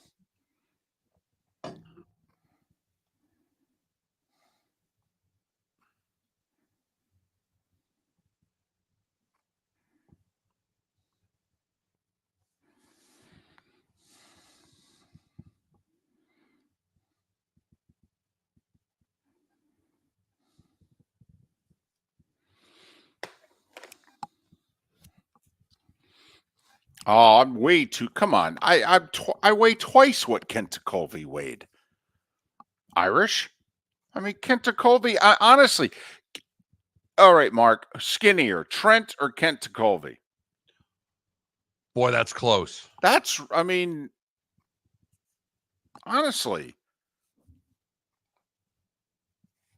I mean, look how fat my face is. You can't look at me and say I look like Kent Colby.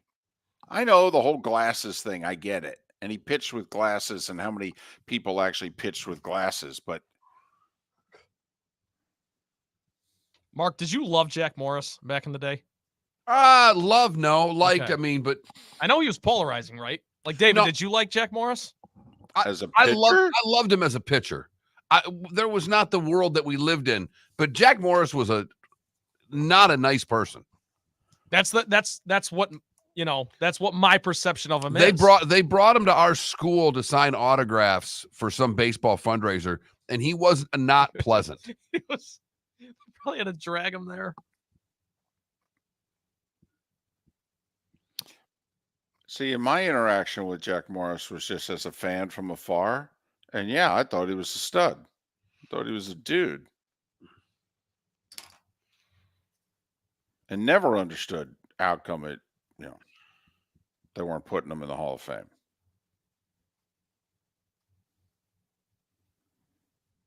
You know, people forget that first Blue Jays team that won the World Series, he was their number one starter. He was the ace of the Tigers for a decade. He goes to the Twins in 91. He's their ace.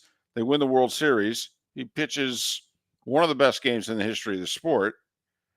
And then he goes to Toronto in free agency, and he leads them to their first World Championship as their ace.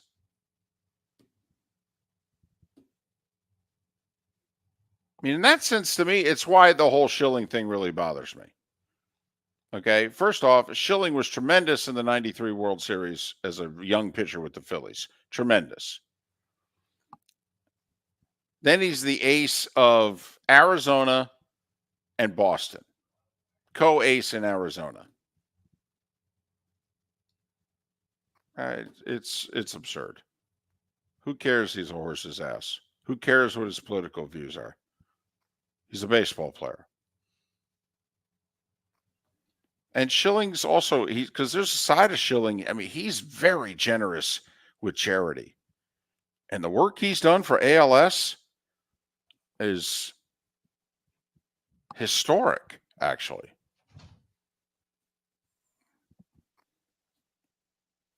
I watched Schilling do an ALS event with no publicity at all. 3 hours he gave of his time on a night off in spring training when he was with the Red Sox. Yeah, that's awesome.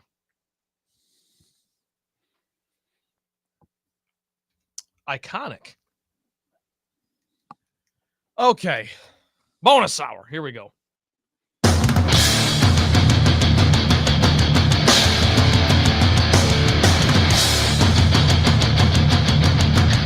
You are listening to Miller and Moulton, exclusively on the Florida Sports Network.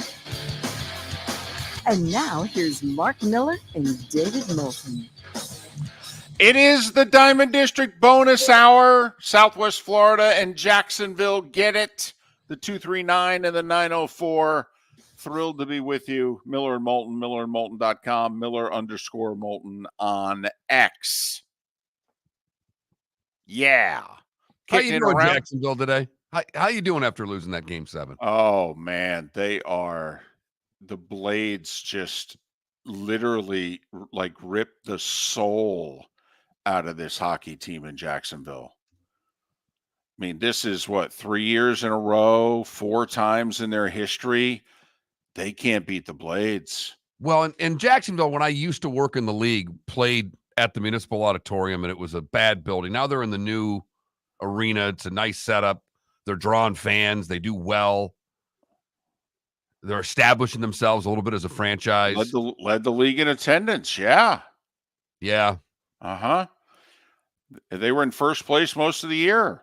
Got squeezed out late, but, they were better than the Blades during the regular season. They had home ice. They had a 3-1 series advantage.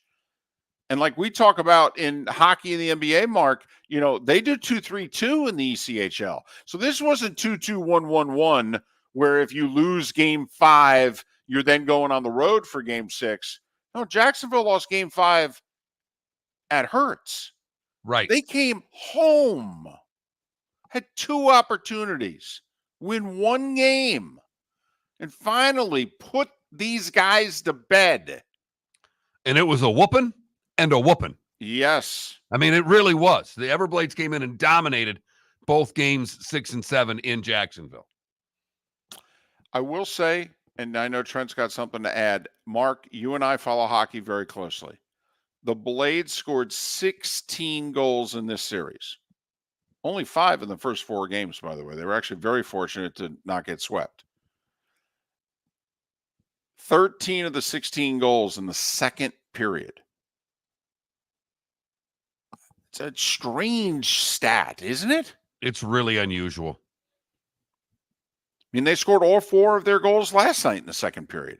I think they scored 3 of their goals in game 6 in the second period. Just remarkable.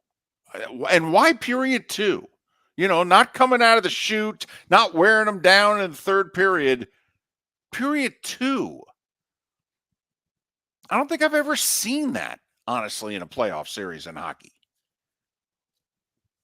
And now Brush and the Blades doing the happy dance. Not only do they play Jacksonville in the first round, they can save more money by playing Orlando in the second round. This is a dream come true. And they have a home ice because they finished third and Orlando finished fourth in the division. So the Blades start at home tomorrow and Saturday and have home ice in the series. And yes, you're right, Mark. I mean, you can get halfway through the playoffs and not be on a plane. In that league, it's Right. remarkable. And Exactly. not have an all-night bus ride to somewhere in the Carolinas. No, that's and the Everblades trying to go for the three-peat. Never been done in the ECHL. No. Would it be a fair parallel to say that the Icemen are the Buffalo Bills and the Everblades are the Kansas City Chiefs? I just wanted to ask because it's kind of like I'm not familiar with the ECHL, but it kind of feels like they had the better year, and then there's the boogeyman. And it looked like, with the way things were going a week ago, that it was the Lightning Panthers. The Lightning have won the Cups. The Lightning had beaten the Panthers 2 previous times in the playoffs, and the Panthers finally get through the Lightning. And that Jacksonville up 3-1 was finally going to get through the Everblades. But, yeah, I mean, you could go back, obviously the Jacksonville Icemen, unfortunately, have to quote Pedro Martinez from a little over 20 years ago. Yep. And I don't know if it was 0-2 or 0-3, but Pedro lost to start at Yankee Stadium. And they came up to him afterwards, and he said, well, all you can say about the Yankees is they are my daddy. And they used to chant it at him when he pitched, but it was true. When Game 7 in 2004, when the Red Sox had the big lead and Pedro said, hey, I want to be a part of this win, and Tito put him in the 7th inning, and there's no life in the stadium at all. The whole 7th inning, the Yankees fans chanted, who's your daddy? And, I don't know that the Blades fans will, I don't know how preoccupied they are with the Jacksonville Icemen. I would argue not at all. No, the Everblades fan base is not preoccupied with any other team. Right. They are, and I mean this as a compliment. They are an arrogant fan base. They worry about their team, their team's expectations, be damned with whomever they're playing. They're just beneath the Florida Everblades and their fan base. And that's really the way it's been almost since their inception in the league. But that would be a sign if you wanted to make it. I don't think you could get the fans next year to break into a chant. But I do think if you were a Blades fan and you show up in Jacksonville, or the first time you host the Icemen, I do think you could hold up a sign that says, who's your daddy, unfortunately. This is a very painful loss for the franchise. Are they taking hold in Jacksonville? Are they getting their fair share of store? I mean, because it's Jags all the time, and it should be. And here's what I sense is going on. And granted, I've been here less than 2 years. Also, there's a little bit of talk of, Jacksonville. We got an NFL team. Our baseball affiliate is what? It's AAA. We used to be AA. We're AAA. There's some talk also. Should there be an AHL team in Florida? Yes. We've talked about, how popular the sport of hockey is, how big youth hockey is in Tampa and Southwest Florida especially. And if you think about it, okay, you got major league franchises in Tampa and Miami. Doubt we'll ever get a third NHL franchise in Florida. But should one of those two want their AHL team in Florida? And because I believe the Icemen drew over 8,000 a game. I could be off on that. But Mark, because when you were with the Blades 20 years ago, the talk was, because you guys were selling out 7,000 every night, hey, could we do and be an AHL team? And you used to tell us in the media, you used to go, let me tell you, we're a bus league right now. That's a plane league. The expenses are far different. Guys are getting paid far, we're paying the guys $350 a week in temporary housing. It is a totally different deal at the next level. The expenses are very different, blah, blah, blah. But I mean, if you're drawing what the Icemen are drawing, and they're playing in an arena, you start selling tickets in the upper deck, they can put 15,000 in that arena. And you wonder if in the future, if Jacksonville is an AHL hockey town. Could be. The population of the I area. think Tampa would love, yes, to be able to get someone there. What's that? It's 2.5 hour drive. It's 3.5 to drive Jacksonville to Tampa, and it's 5 hours straight down the highway. Probably a little less to get to where the Panthers play. It's probably more like 4.5. But literally, you could morning skate. Somebody can't go. In theory, you could pick up the phone, call, and a guy could get in his car and be at the arena. Because he'd have to connect through Atlanta to get to Tampa on a flight. Yeah, I know. I know. Couldn't help that one, David. Thanks. Yep. It's like the Big Ten jokes that Mark makes. Can't help it. Anytime Oregon, Washington. Okay. USC. Here's the deal. Our poll question: if Stephen Ross, $10 billion for the team, the stadium, and the F1 race, would you have sold? Yes or no? Here's the deal, Mark. You've been thinking all day about things that you would buy. Here's what I want you to do. You need to start a Florida airline where we can fly directly from Jacksonville to Fort Myers to Tallahassee. I need an airline. I don't care if you ever leave the state. I need an airline that can get me Jacksonville to Miami, Jacksonville to Fort Myers. Even, Jacksonville to Tampa. It's 3.5 hours. Screw that. 25 minutes. Get an airline. That's what I want. That's what I'm asking of you. It'll be called the Lose Money Airline. Fine. LMA. That's what. Fine. Yes. What are you flying? LMA. Oh. Please. Better chance of you getting the Bally Sports channels back on Xfinity, David. Yeah, how did night one without Bally's go? You're killing me, guys. Absolutely killing me. Couldn't watch any baseball last night. For those who have lost their Xfinity and what have you, Marlins game is on ESPN Plus today at noon. Oh, well, look out. Hey, I'm just saying, if you need your afternoon baseball, that's all. I'm just trying to provide a public service. How much? Come on. You just sold it for $10 billion. Yeah, you can't spend all that. How much money does your daughter need? You got a son and a daughter. You give them each $1 billion. We're playing with 8. Come on now. You give your wife 3 just to get her off your back. We're playing with 5. Come on now. You can't start a Florida airline for me. Haven't they tried this in the past and it's worked miserably? That's because they can't afford to lose the money that you can afford. Come on now. All right. We're not making money on this. Come on, a public service, man. Think of how much better you'd make people's lives in this state. They could fly from corner to corner to corner to corner and do it all in, less than an hour. David, you could come be in the studio with us every morning. Just don't laugh. Don't laugh. I'd probably be in the studio doing the show. And besides, if you're charging like $39, I literally might fly in and out every day. Show's over, I go to the airport. Hell, I'm home by lunch. Spend time with my granddaughter, go to the airport, fly in at 9 o'clock at night. Trent needs a roommate. Goodness knows what we're paying him. He needs somebody to help with the bills. I'll live with Trent. I have Bally Sports. See? Of course, it's the Michigan one, and you'll have to watch the Tigers. But other than that, you'll be fine, David. Trent, if you keep talking like this, you may get me as a roommate. You better stop now. Me or JP? Who would you rather live with? Had me at Bally Sports. Apparently, the thought of JP Shadrick rooming with me, he's like, no, I'm good. Yeah, he did dismiss that really. Wow.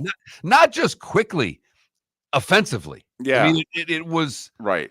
It bothered him that the idea would come up that he would have a roommate, and of all people, it would be you. Right. I mean, he said it in such a way like, listen, I could do 15 minutes on the radio with the two of you, but I couldn't spend an hour with, especially Moulton. Mark, work on that airline for me, will you?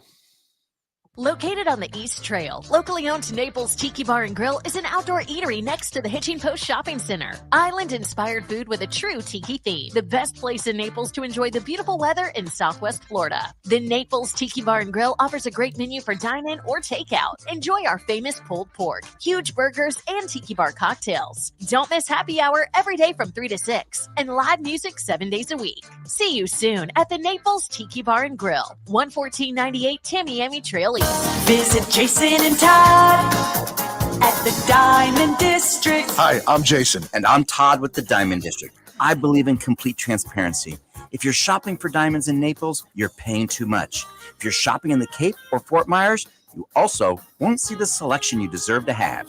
If you're online, there's no human connection, and you won't know if your diamond is beautiful or not until it shows up in the mail. Just because it's GI certified doesn't mean it's brilliant. There's so much more to a diamond than its cut, color, and clarity that makes it beautiful. Visit us at the Diamond District for a non-commissioned and educational presentation and quit paying more in Naples or buying blind from the internet. The Diamond District has the rarest diamonds from half carat to 10 carats. You won't find a bigger selection or better value. And you won't find a better buying experience. Jason and I are in the store near you every day, and we look forward to shaking your hand and welcoming you to our Diamond District family. At the Diamond District. Mark Miller for Molly Maid. Why Molly Maid, you ask? Trust. Moulton was a customer for 15 years. Affordability. Didn't I just say Moulton was a customer for 15 years? Worry-free services. Our professional house cleaners are fully insured and a 24-hour warranty. Call Molly Maids today at 239-774-5839. That's 239-774-5839 or online at mollymaid.com/FTMYERS. That's mollymaid.com/FTMYERS. We're listening to Miller and Moulton on the Florida Sports Network. Because of the players has nothing to do with the coaches. I feel better now. Here, I can tell. If you're the NBA, you cannot lose that show. You can't. You cannot lose that show. I'm honestly a little surprised they didn't try to just buy him out earlier. You know what I mean? So that they would have them, the NBA, and then they can just kind of play some. Well, Turner wouldn't sell off that show. I mean, that show post game after West Coast games has more viewership than the game sometimes. Yeah. That's how popular that show is. Mm-hmm. That show is unprecedented. It is. But I mean, did you hear Barkley last night? Coming down on the media? Okay. No. Yeah. The Lakers suck because of the players. Okay. The Suns suck because of the players. They don't suck because of Frank Vogel and Darvin Ham. Do your damn job, media. Stop trying to get everybody to like you. That's not your job. Cover the team. Tell the truth. Then Barkley stopped and said, I feel better now. Thank you. By the way, we did get a text, David, and I know that the texter is right. The Marlins game's going to be blacked out on ESPN. It might not be for you because you're outside. I guarantee I won't be able to watch on ESPN Plus. You might be able to because you could be out of the blackout range. I don't know for certain. Son of a. Isn't it just crazy, though? Like the world we live in, we have to think about these things. It's absurd in this day and age. There should not be. There, honestly, I don't know how Congress hasn't addressed this. Because there's not a single. It wouldn't cost them a vote. You'd gain votes if you're in Congress. Okay, you helped eliminate the blackout. Seriously, if that's your constituent, how could that not get you votes? I don't understand it. I'd look at every industry. They're all multi-billion-dollar industries. I'd say, suck it up. Whatever the rule, we're getting rid of the rule. We're changing the rule.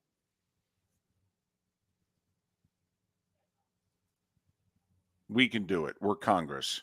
Under 60% selling, sell it.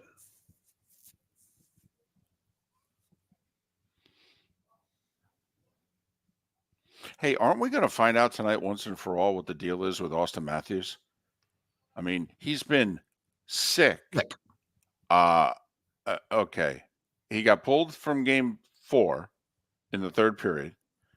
day off, game. He didn't play. Day off, game. I mean, this is almost 100 hours from when he got pulled from the third period of Game 4. I mean, is there a sickness? I mean, is there a flu? Is there what?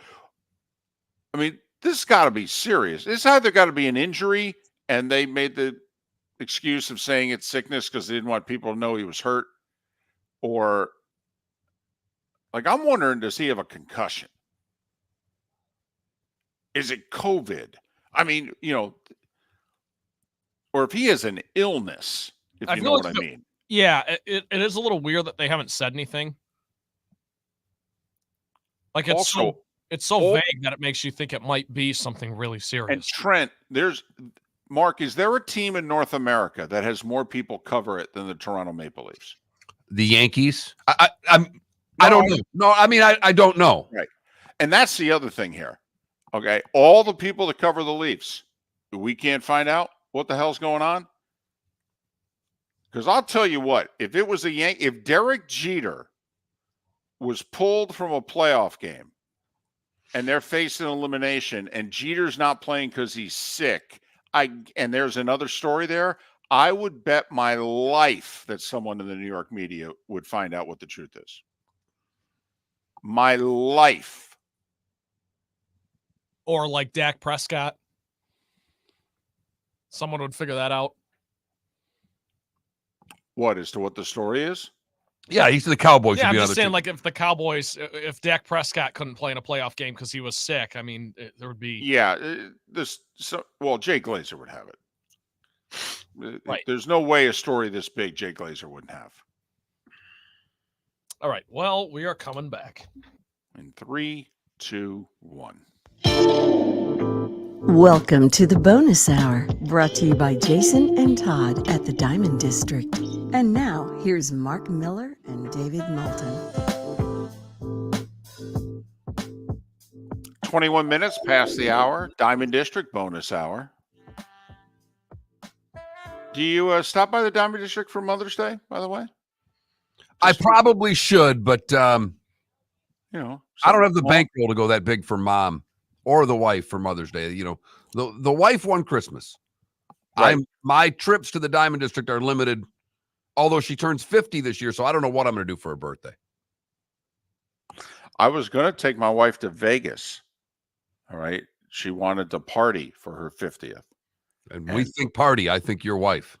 Well, exactly. And although, we met Dollar Molson night, my wife was actually, trust me, for about a handful of years there, she had game, real game. All right. And not just, when you leave the 239, on a road trip game. I mean, my wife had game. But, yep, she wanted to party, and it turned out to be the pandemic year. We were about 3 weeks into the pandemic when that was her 50th birthday. So this is like a big year in the Miller household because the daughter hit 10 today. Wife hits the big 5. Son hits 25 this year. Oh. Wife hits 50. Mom hits 80. You hit double nickel. I hit double nickels. Wow. There will never be another bigger year. No. Never a year bigger than 2024 for the Millers. Although you go 5 years from now, I right? Mean, son turns 30, wife hits double nickel, Mark hits, right. Start playing the forward tees. So is that the one discount you'll be okay with going forward? Like when they try to give you $3 off your haircut, is that going to annoy the out of you? But when you get to move up 10 or whatever yards, are you going to be like, damn right? Yeah, that's okay. That's a personal thing. And I play with enough guys. There's actually a big tournament going on at our course right now. And one of the guys who's might win his age groups over 75, he still plays all the way back. Oh, wow. So there's no way I could look at some of the guys that are I'm going up to these tees while you're back there. Not a chance. It's like the kid gloves. Absolutely. Having a swim shirt. All right. Well, it's good to know. Well, yeah, it's a big year in your house.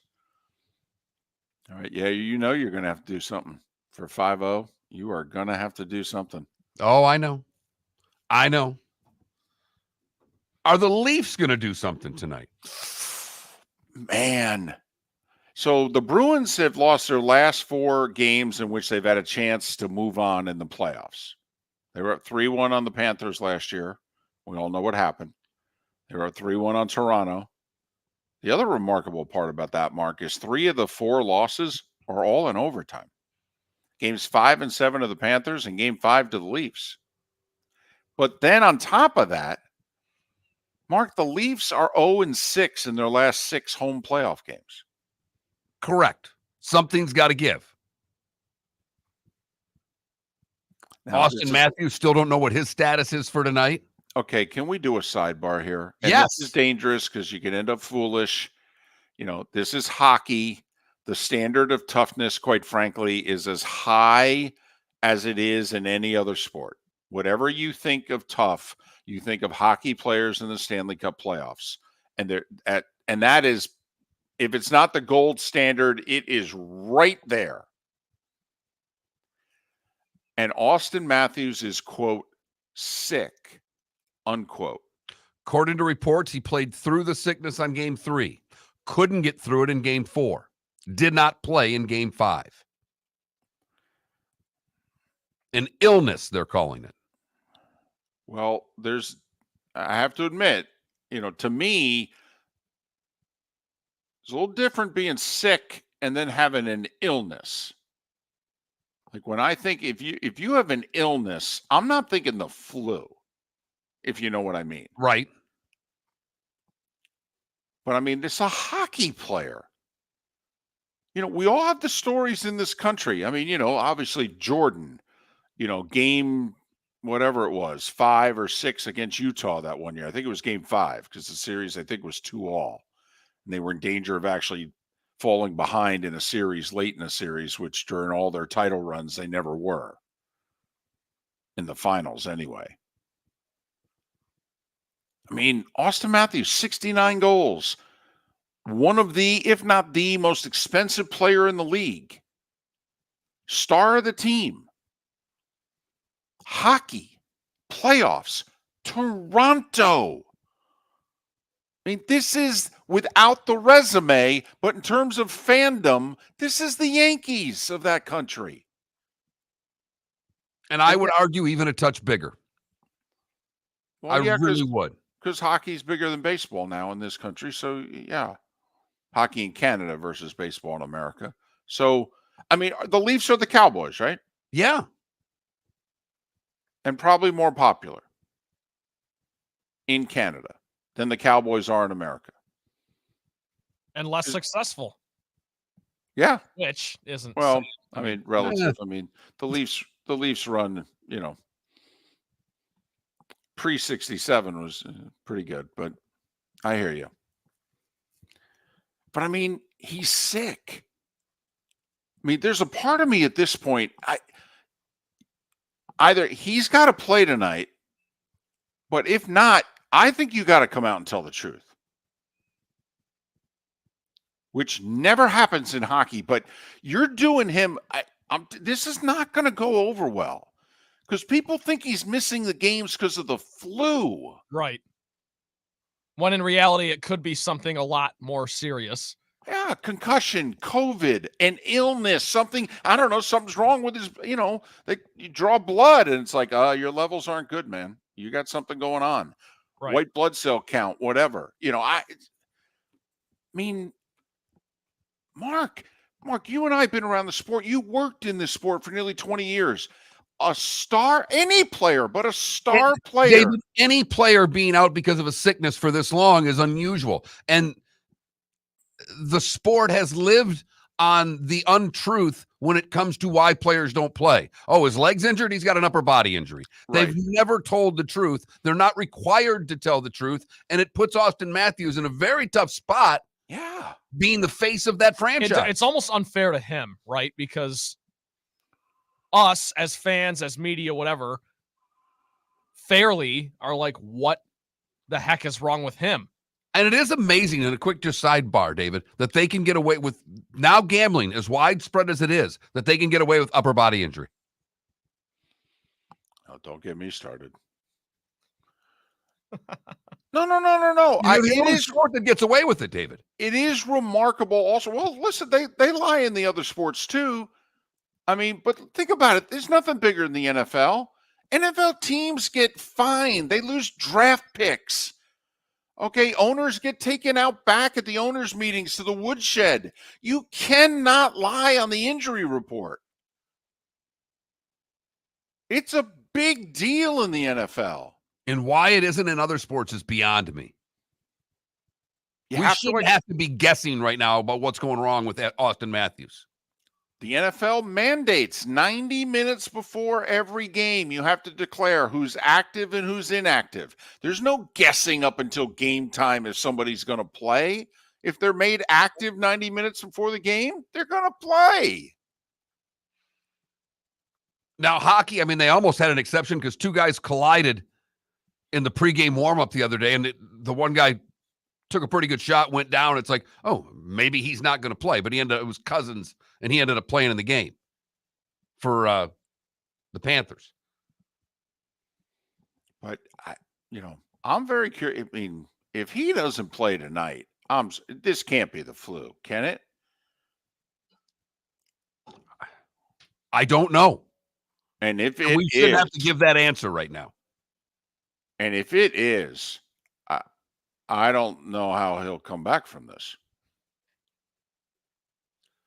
How we'll come back from this is with the good, the bad, and the ugly. Today was a day when and what's on tap. Some big game sixes to talk about as we finish things up on Miller and Moulton. Located on the East Trail, locally owned Naples Tiki Bar and Grill is an outdoor eatery next to the Hitching Post Shopping Center. Island-inspired food with a true tiki theme. The best place in Naples to enjoy the beautiful weather in Southwest Florida. The Naples Tiki Bar and Grill offers a great menu for dine-in or takeout. Enjoy our famous pulled pork, huge burgers, and tiki bar cocktails. Don't miss happy hour every day from 3 to 6 and live music 7 days a week. See you soon at the Naples Tiki Bar and Grill, 11498 Tamiami Trail East. The waterways of Naples are a beauty to behold, and the Bayfront Inn has multiple ways for guests to enjoy the water and have some fun. Gather your family and friends and enjoy a leisurely day on the water with a pontoon or deck boat. If you prefer to explore the waterways without a motor, the Bayfront has canoes, standboards, and kayaks. At the end of your journey, enjoy lunch or dinner at the Bamboo Tropical Bar and Grill. The Bayfront Inn, something for everyone, on 5th Avenue in Naples.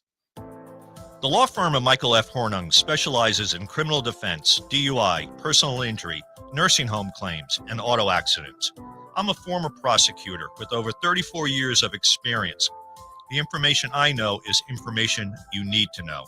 If you've been arrested for a DUI, time is of the essence to maintain your driving privileges.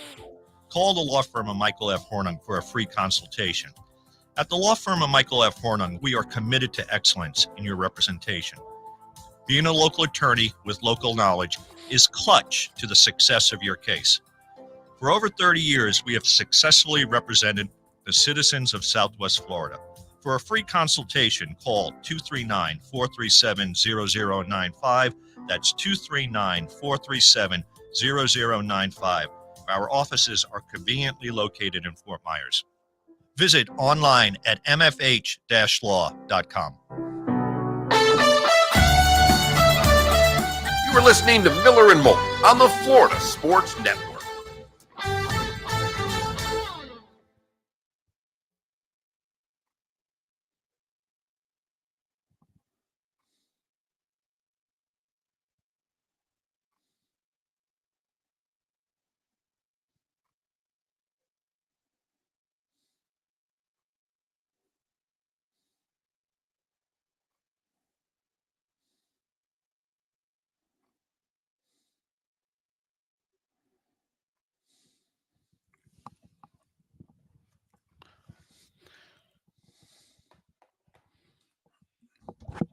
Hello, Jacksonville. What? I just said hello, Jacksonville. By the way, it's Mark's wife's birthday later on in the year. It's his daughter's birthday today. Daughter is 10 today. Mark, when's your wife's birthday? End of June. Okay. People are wishing your wife a happy birthday. Oh, that's nice of them. Yeah. Maybe you guys could Adam, did you just send the Jags beating the Steelers as that moment? That's got to be it. I know it is. That's spectacular.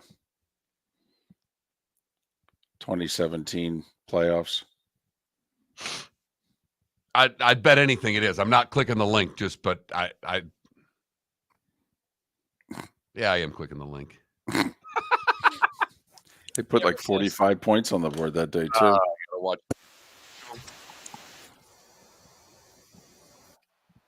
Yep, sure is. So was that Blake Bortles or David Garrard? Because they also went in there in the 07 season, January 08, and beat them in the playoffs. Garrard. Okay. Wow. Adam, who's your favorite Jaguar of all time? I'm just guessing curious. it's Fred Taylor will be my guess.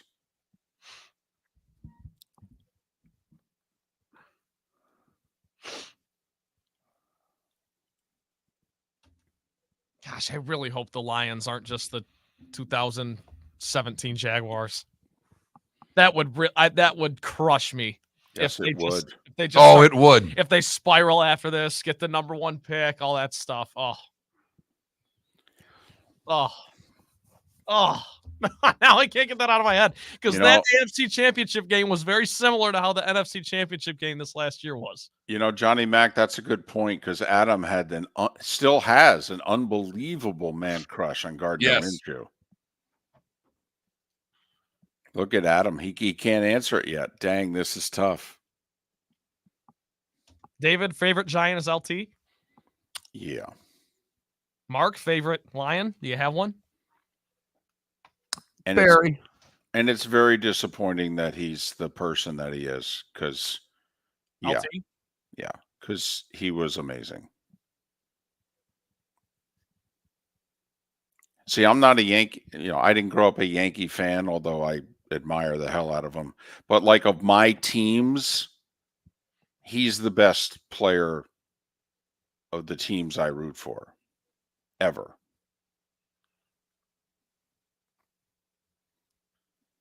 Who's the best Detroit athlete ever? Ty Cobb? Gordie Howe? K-Line? It's not a Piston. It's not K-Line. Okay. Be Howe before K-Line. Okay. What about last 30 years? Is it Barry or Miggy?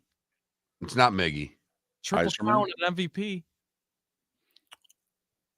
Iserman or Barry? Barry Sanders or Steve Iserman? Barry. Depends what you like, though. Stevie Y has the hardware. Barry has the eye test and the number. Yeah. Also, I know your age and what have you. Mark, what are they called, Detroit? Hockey Town. Thank you. I'll hang up and your listen. age and what have you. Mm-hmm. Well, because you're all, football. Right. I just wanted to point it out. What are they called, Detroit? And you watch what happened when the Wings came close to the playoffs, how quickly that city changed. Trust me, I'm not even a hockey guy, and I was all on board. I bought merch. I had merch when I was a kid. I grew out of it, though. Had to get some new Wings merch. I don't have any Wings merch. All right, here we go.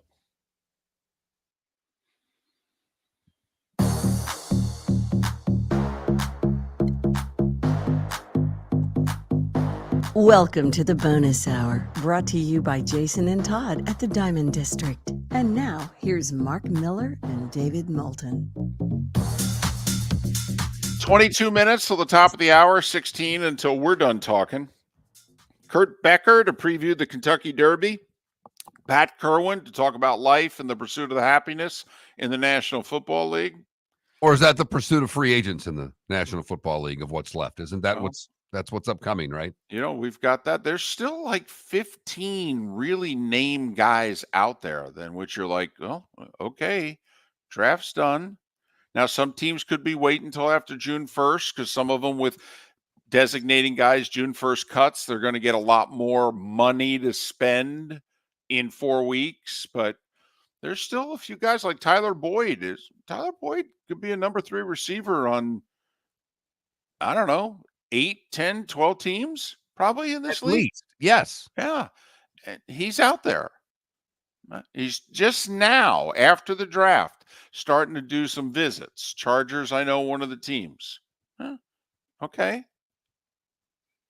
So, OBJ's still out there. I mean, we can go through the list. So Pat will join us tomorrow, and we'll talk about the 150th Kentucky Derby. You were just talking about this is a big year in your household with all the birthdays lining up. Daughter's 10, son's 25, wife's 50, you're 55, mom's 80. Yeah, the Derby's $150, baby. We're not going to be there either. Should have been. Yeah, well, we should have been. It's time for someone to take back this segment, if for no other reason than to stop David from talking about Meghan and Harry. Here's Mark Miller with Today Was the Day When. We start in 1918. General Motors buys this little company called Chevrolet. 1939. The streak ends at 21-30. Lou Gehrig sits against the Tigers. Today in 1967, the Toronto Maple Leafs defeat the Montreal Canadiens 3-1 in Game 6.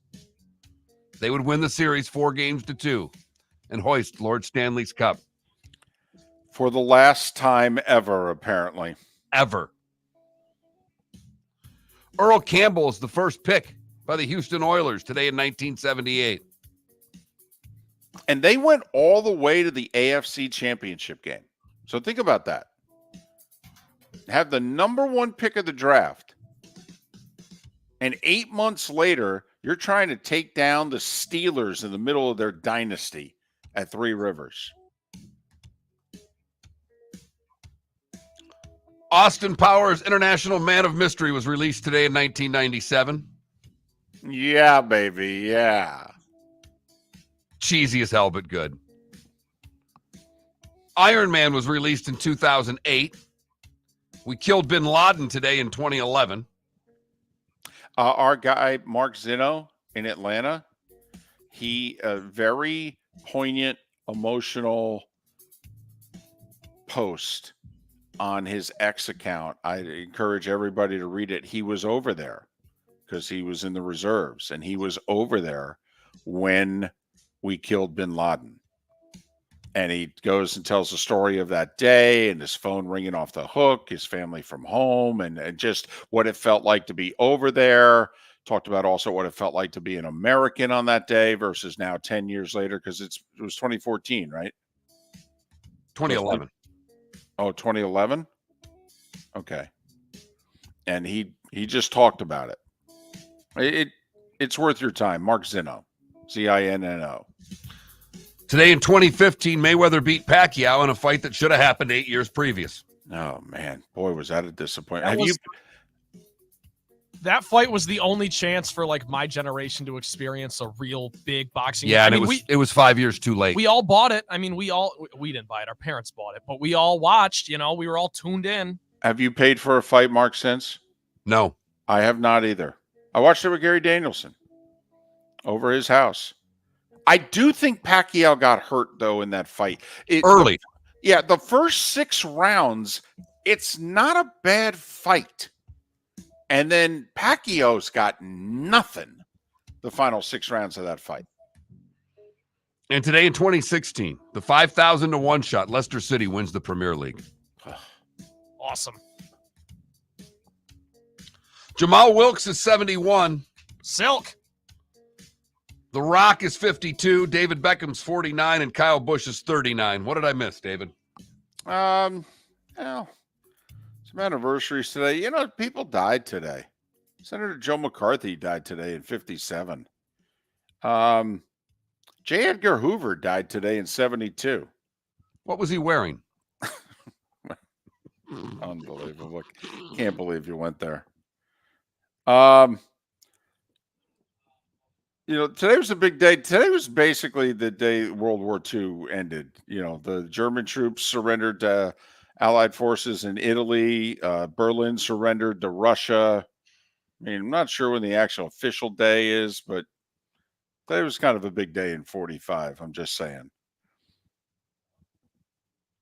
Oh, and folks elsewhere. Go I'm ahead. Sorry, I jumped the gun. That was I had a Jim Rome pause there, and that's on me. The very first Loch Ness monster sighting was reported today in 33. I saw that and I didn't include it. I left that one for you. I liked that one. Yep. So there Nessie. you have it. You've heard folks elsewhere mock Florida is gonna Florida. Well, Mark Miller sees it differently. He calls it the good, the bad, and the ugly. What you got, Mark? We go to Pine Island for the good, and it's not a great story, but it shows the humanity of people and a great job done in a dire situation. Homes on fire in Bokeelia.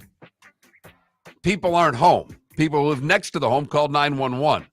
UPS happened to be there. The UPS driver and the homeowner that was there are talking, and they look and see the smoke billowing out of the roof. They got hoses out, started dousing the roof, not knowing if their neighbors were home. Both rushed into the blazing house, realized that no one was home, but the two dogs were. They pulled the dogs out and brought them to their house before firefighters arrived. So unfortunate that the blaze, but what a great job by the neighbors and the UPS driver. You know who wouldn't do that? An Amazon Prime driver. You'd have to get to the next thing. They work those guys hard. Yes, they do. They wouldn't let them stop. They'd probably get fired for stopping. All to bring you whatever you ordered in one, so you can get a new hairbrush in one day. For the bad, we'll stay in Florida and go to Clearwater, where Kanye Medley was in a verbal altercation with his sister, and he grabbed a bag of Church's chicken and began firing pieces of chicken at his sister. According to a patrolman who was displaced on the scene, said one piece of fried chicken hit the victim in the back and left food debris on her shoulder. Kanye was arrested. He admitted to throwing two pieces of chicken at his sister, one which hit her. How does he spell Kanye? Khanye. Okay. I just didn't know if it was spelled like West, if he was named after Kanye West or something. I don't know. But... Finally, the ugly, we go to California, where a California school district superintendent has been fired because she threatened members of the high school softball team for not clapping loudly enough for her daughter at the team banquet. She apparently threatened other teammates to restrict their graduation privileges because of her perceived slight of her daughter, who was also on the team.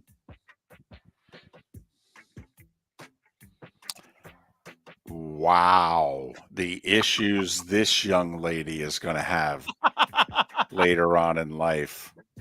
If that's who you've been growing up with, holy mackerel. I wonder if she gets a cupcake. You're damn right she gets a cupcake. You know what she gets? She gets a cake pop from Starbucks every damn day for $4.50. I'm sure she does. There's not a doubt in my mind. And that, David, is the good, the bad, and the ugly on today, May the 2nd, 2024. Wow, that was alarming right there. So she's going to get fired, not arrested, right? But just fired? You're fired. Okay. Hey, I had to check this to make sure it was accurate. Do you know the first NBA playoff game today airs at 6:30? What? Mark Miller is doing the NBA playoff scheduling tonight on TNT. Because his favorite sporting event outside of Wimbledon and the Open Championship is the FS1 Big East 6:30 game. Well, the Bucks and the Pacers are 6:30 on TNT. And the Knicks and the Sixers are 9 o'clock on TNT. Did you see what the owners of the Sixers did? late yesterday, they announced big to do that for game 4, half the crowd at least were Knicks fans in Philadelphia. They went on the secondary market, they paid the prices, and they attended the game. And the Knicks down the stretch beat the Sixers, and loud chants of "Let's go Knicks" in the fourth quarter at the Wells Fargo Arena. And Philly media, Joel Embiid, everybody getting on the Philly fans. Well, these tickets are expensive. The people pay the money. They can do. The owners of the Sixers basically bought up 2,000 tickets, and they're handing them out to Sixers fans.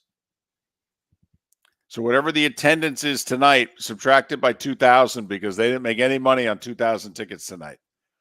Well, if they bought them on the secondary market, they lost on those tickets. They might have bought them back. What did they? Right.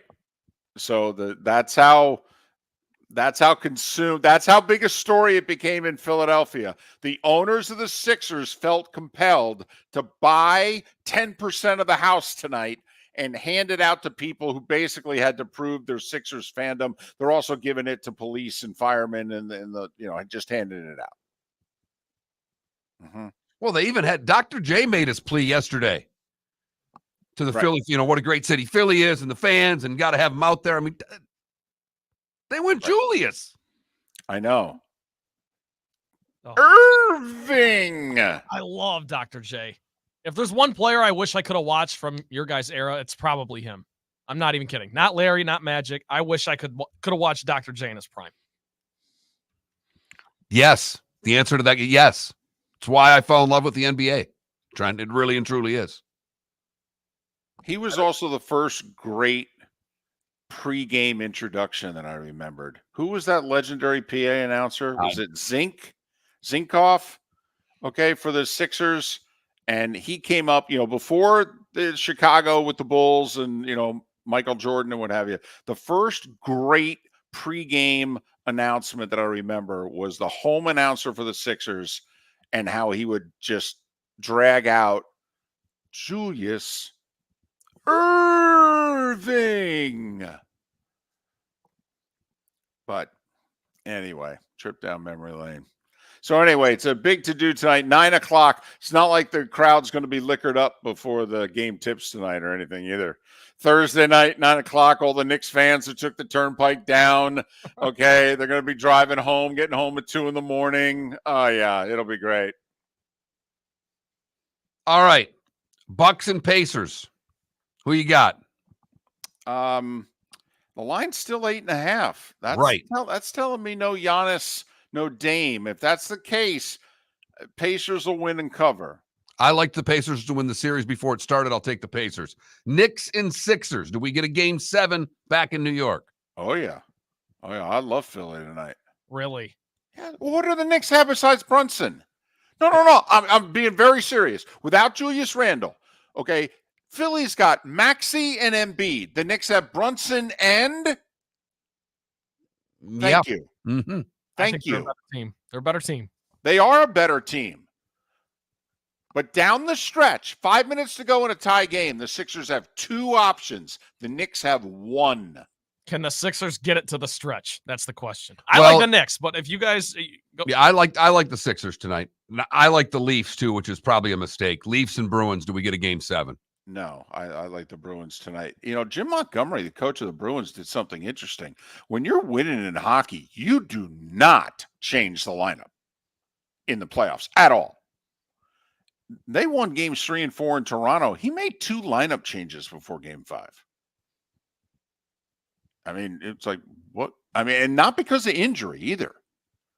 So my guess is he goes back to the lineup he used in Toronto last time, right? I say we get 2 game 7s. Knicks and Sixers, Bruins and Leafs. I think we get 1, Knicks and Sixers. Either way, game 7, best 2 words in sports, right? Hopefully we're talking about that tomorrow on the show. Pat Kerwin will join us on the show tomorrow, and Kurt Becker to talk about the Kentucky Derby. Have a terrific rest of your Thursday. We'll line them up and knock them down again tomorrow morning at 6 a.m. Miller and Moulton. Thanks so much for listening. Hello, friends and family of Southwest Florida. Are you looking to tap into the electric vehicle market? Well, look no further because we here at Southwest Florida Golf Carts have just what you need. E-bikes, golf carts, LSVs, scooters, and more. Come down and talk with one of our experienced sales reps, have a soda and a smile, and you could be cruising the streets in your new EV today. Stop by the store or visit our website at flgolfcarts.com and enter for a chance to win $100 off your next purchase by answering John's monthly sports question. Visit Jason and Todd at the Diamond District. 20 years ago, Jason and I had the idea for a jewelry store like no other, with a vast selection of certified diamonds priced 8 to 12% over cost. A team of individuals who are educated, driven, and believe in cultivating relationships. Today, we have become one of the largest independent jewelry stores in the country.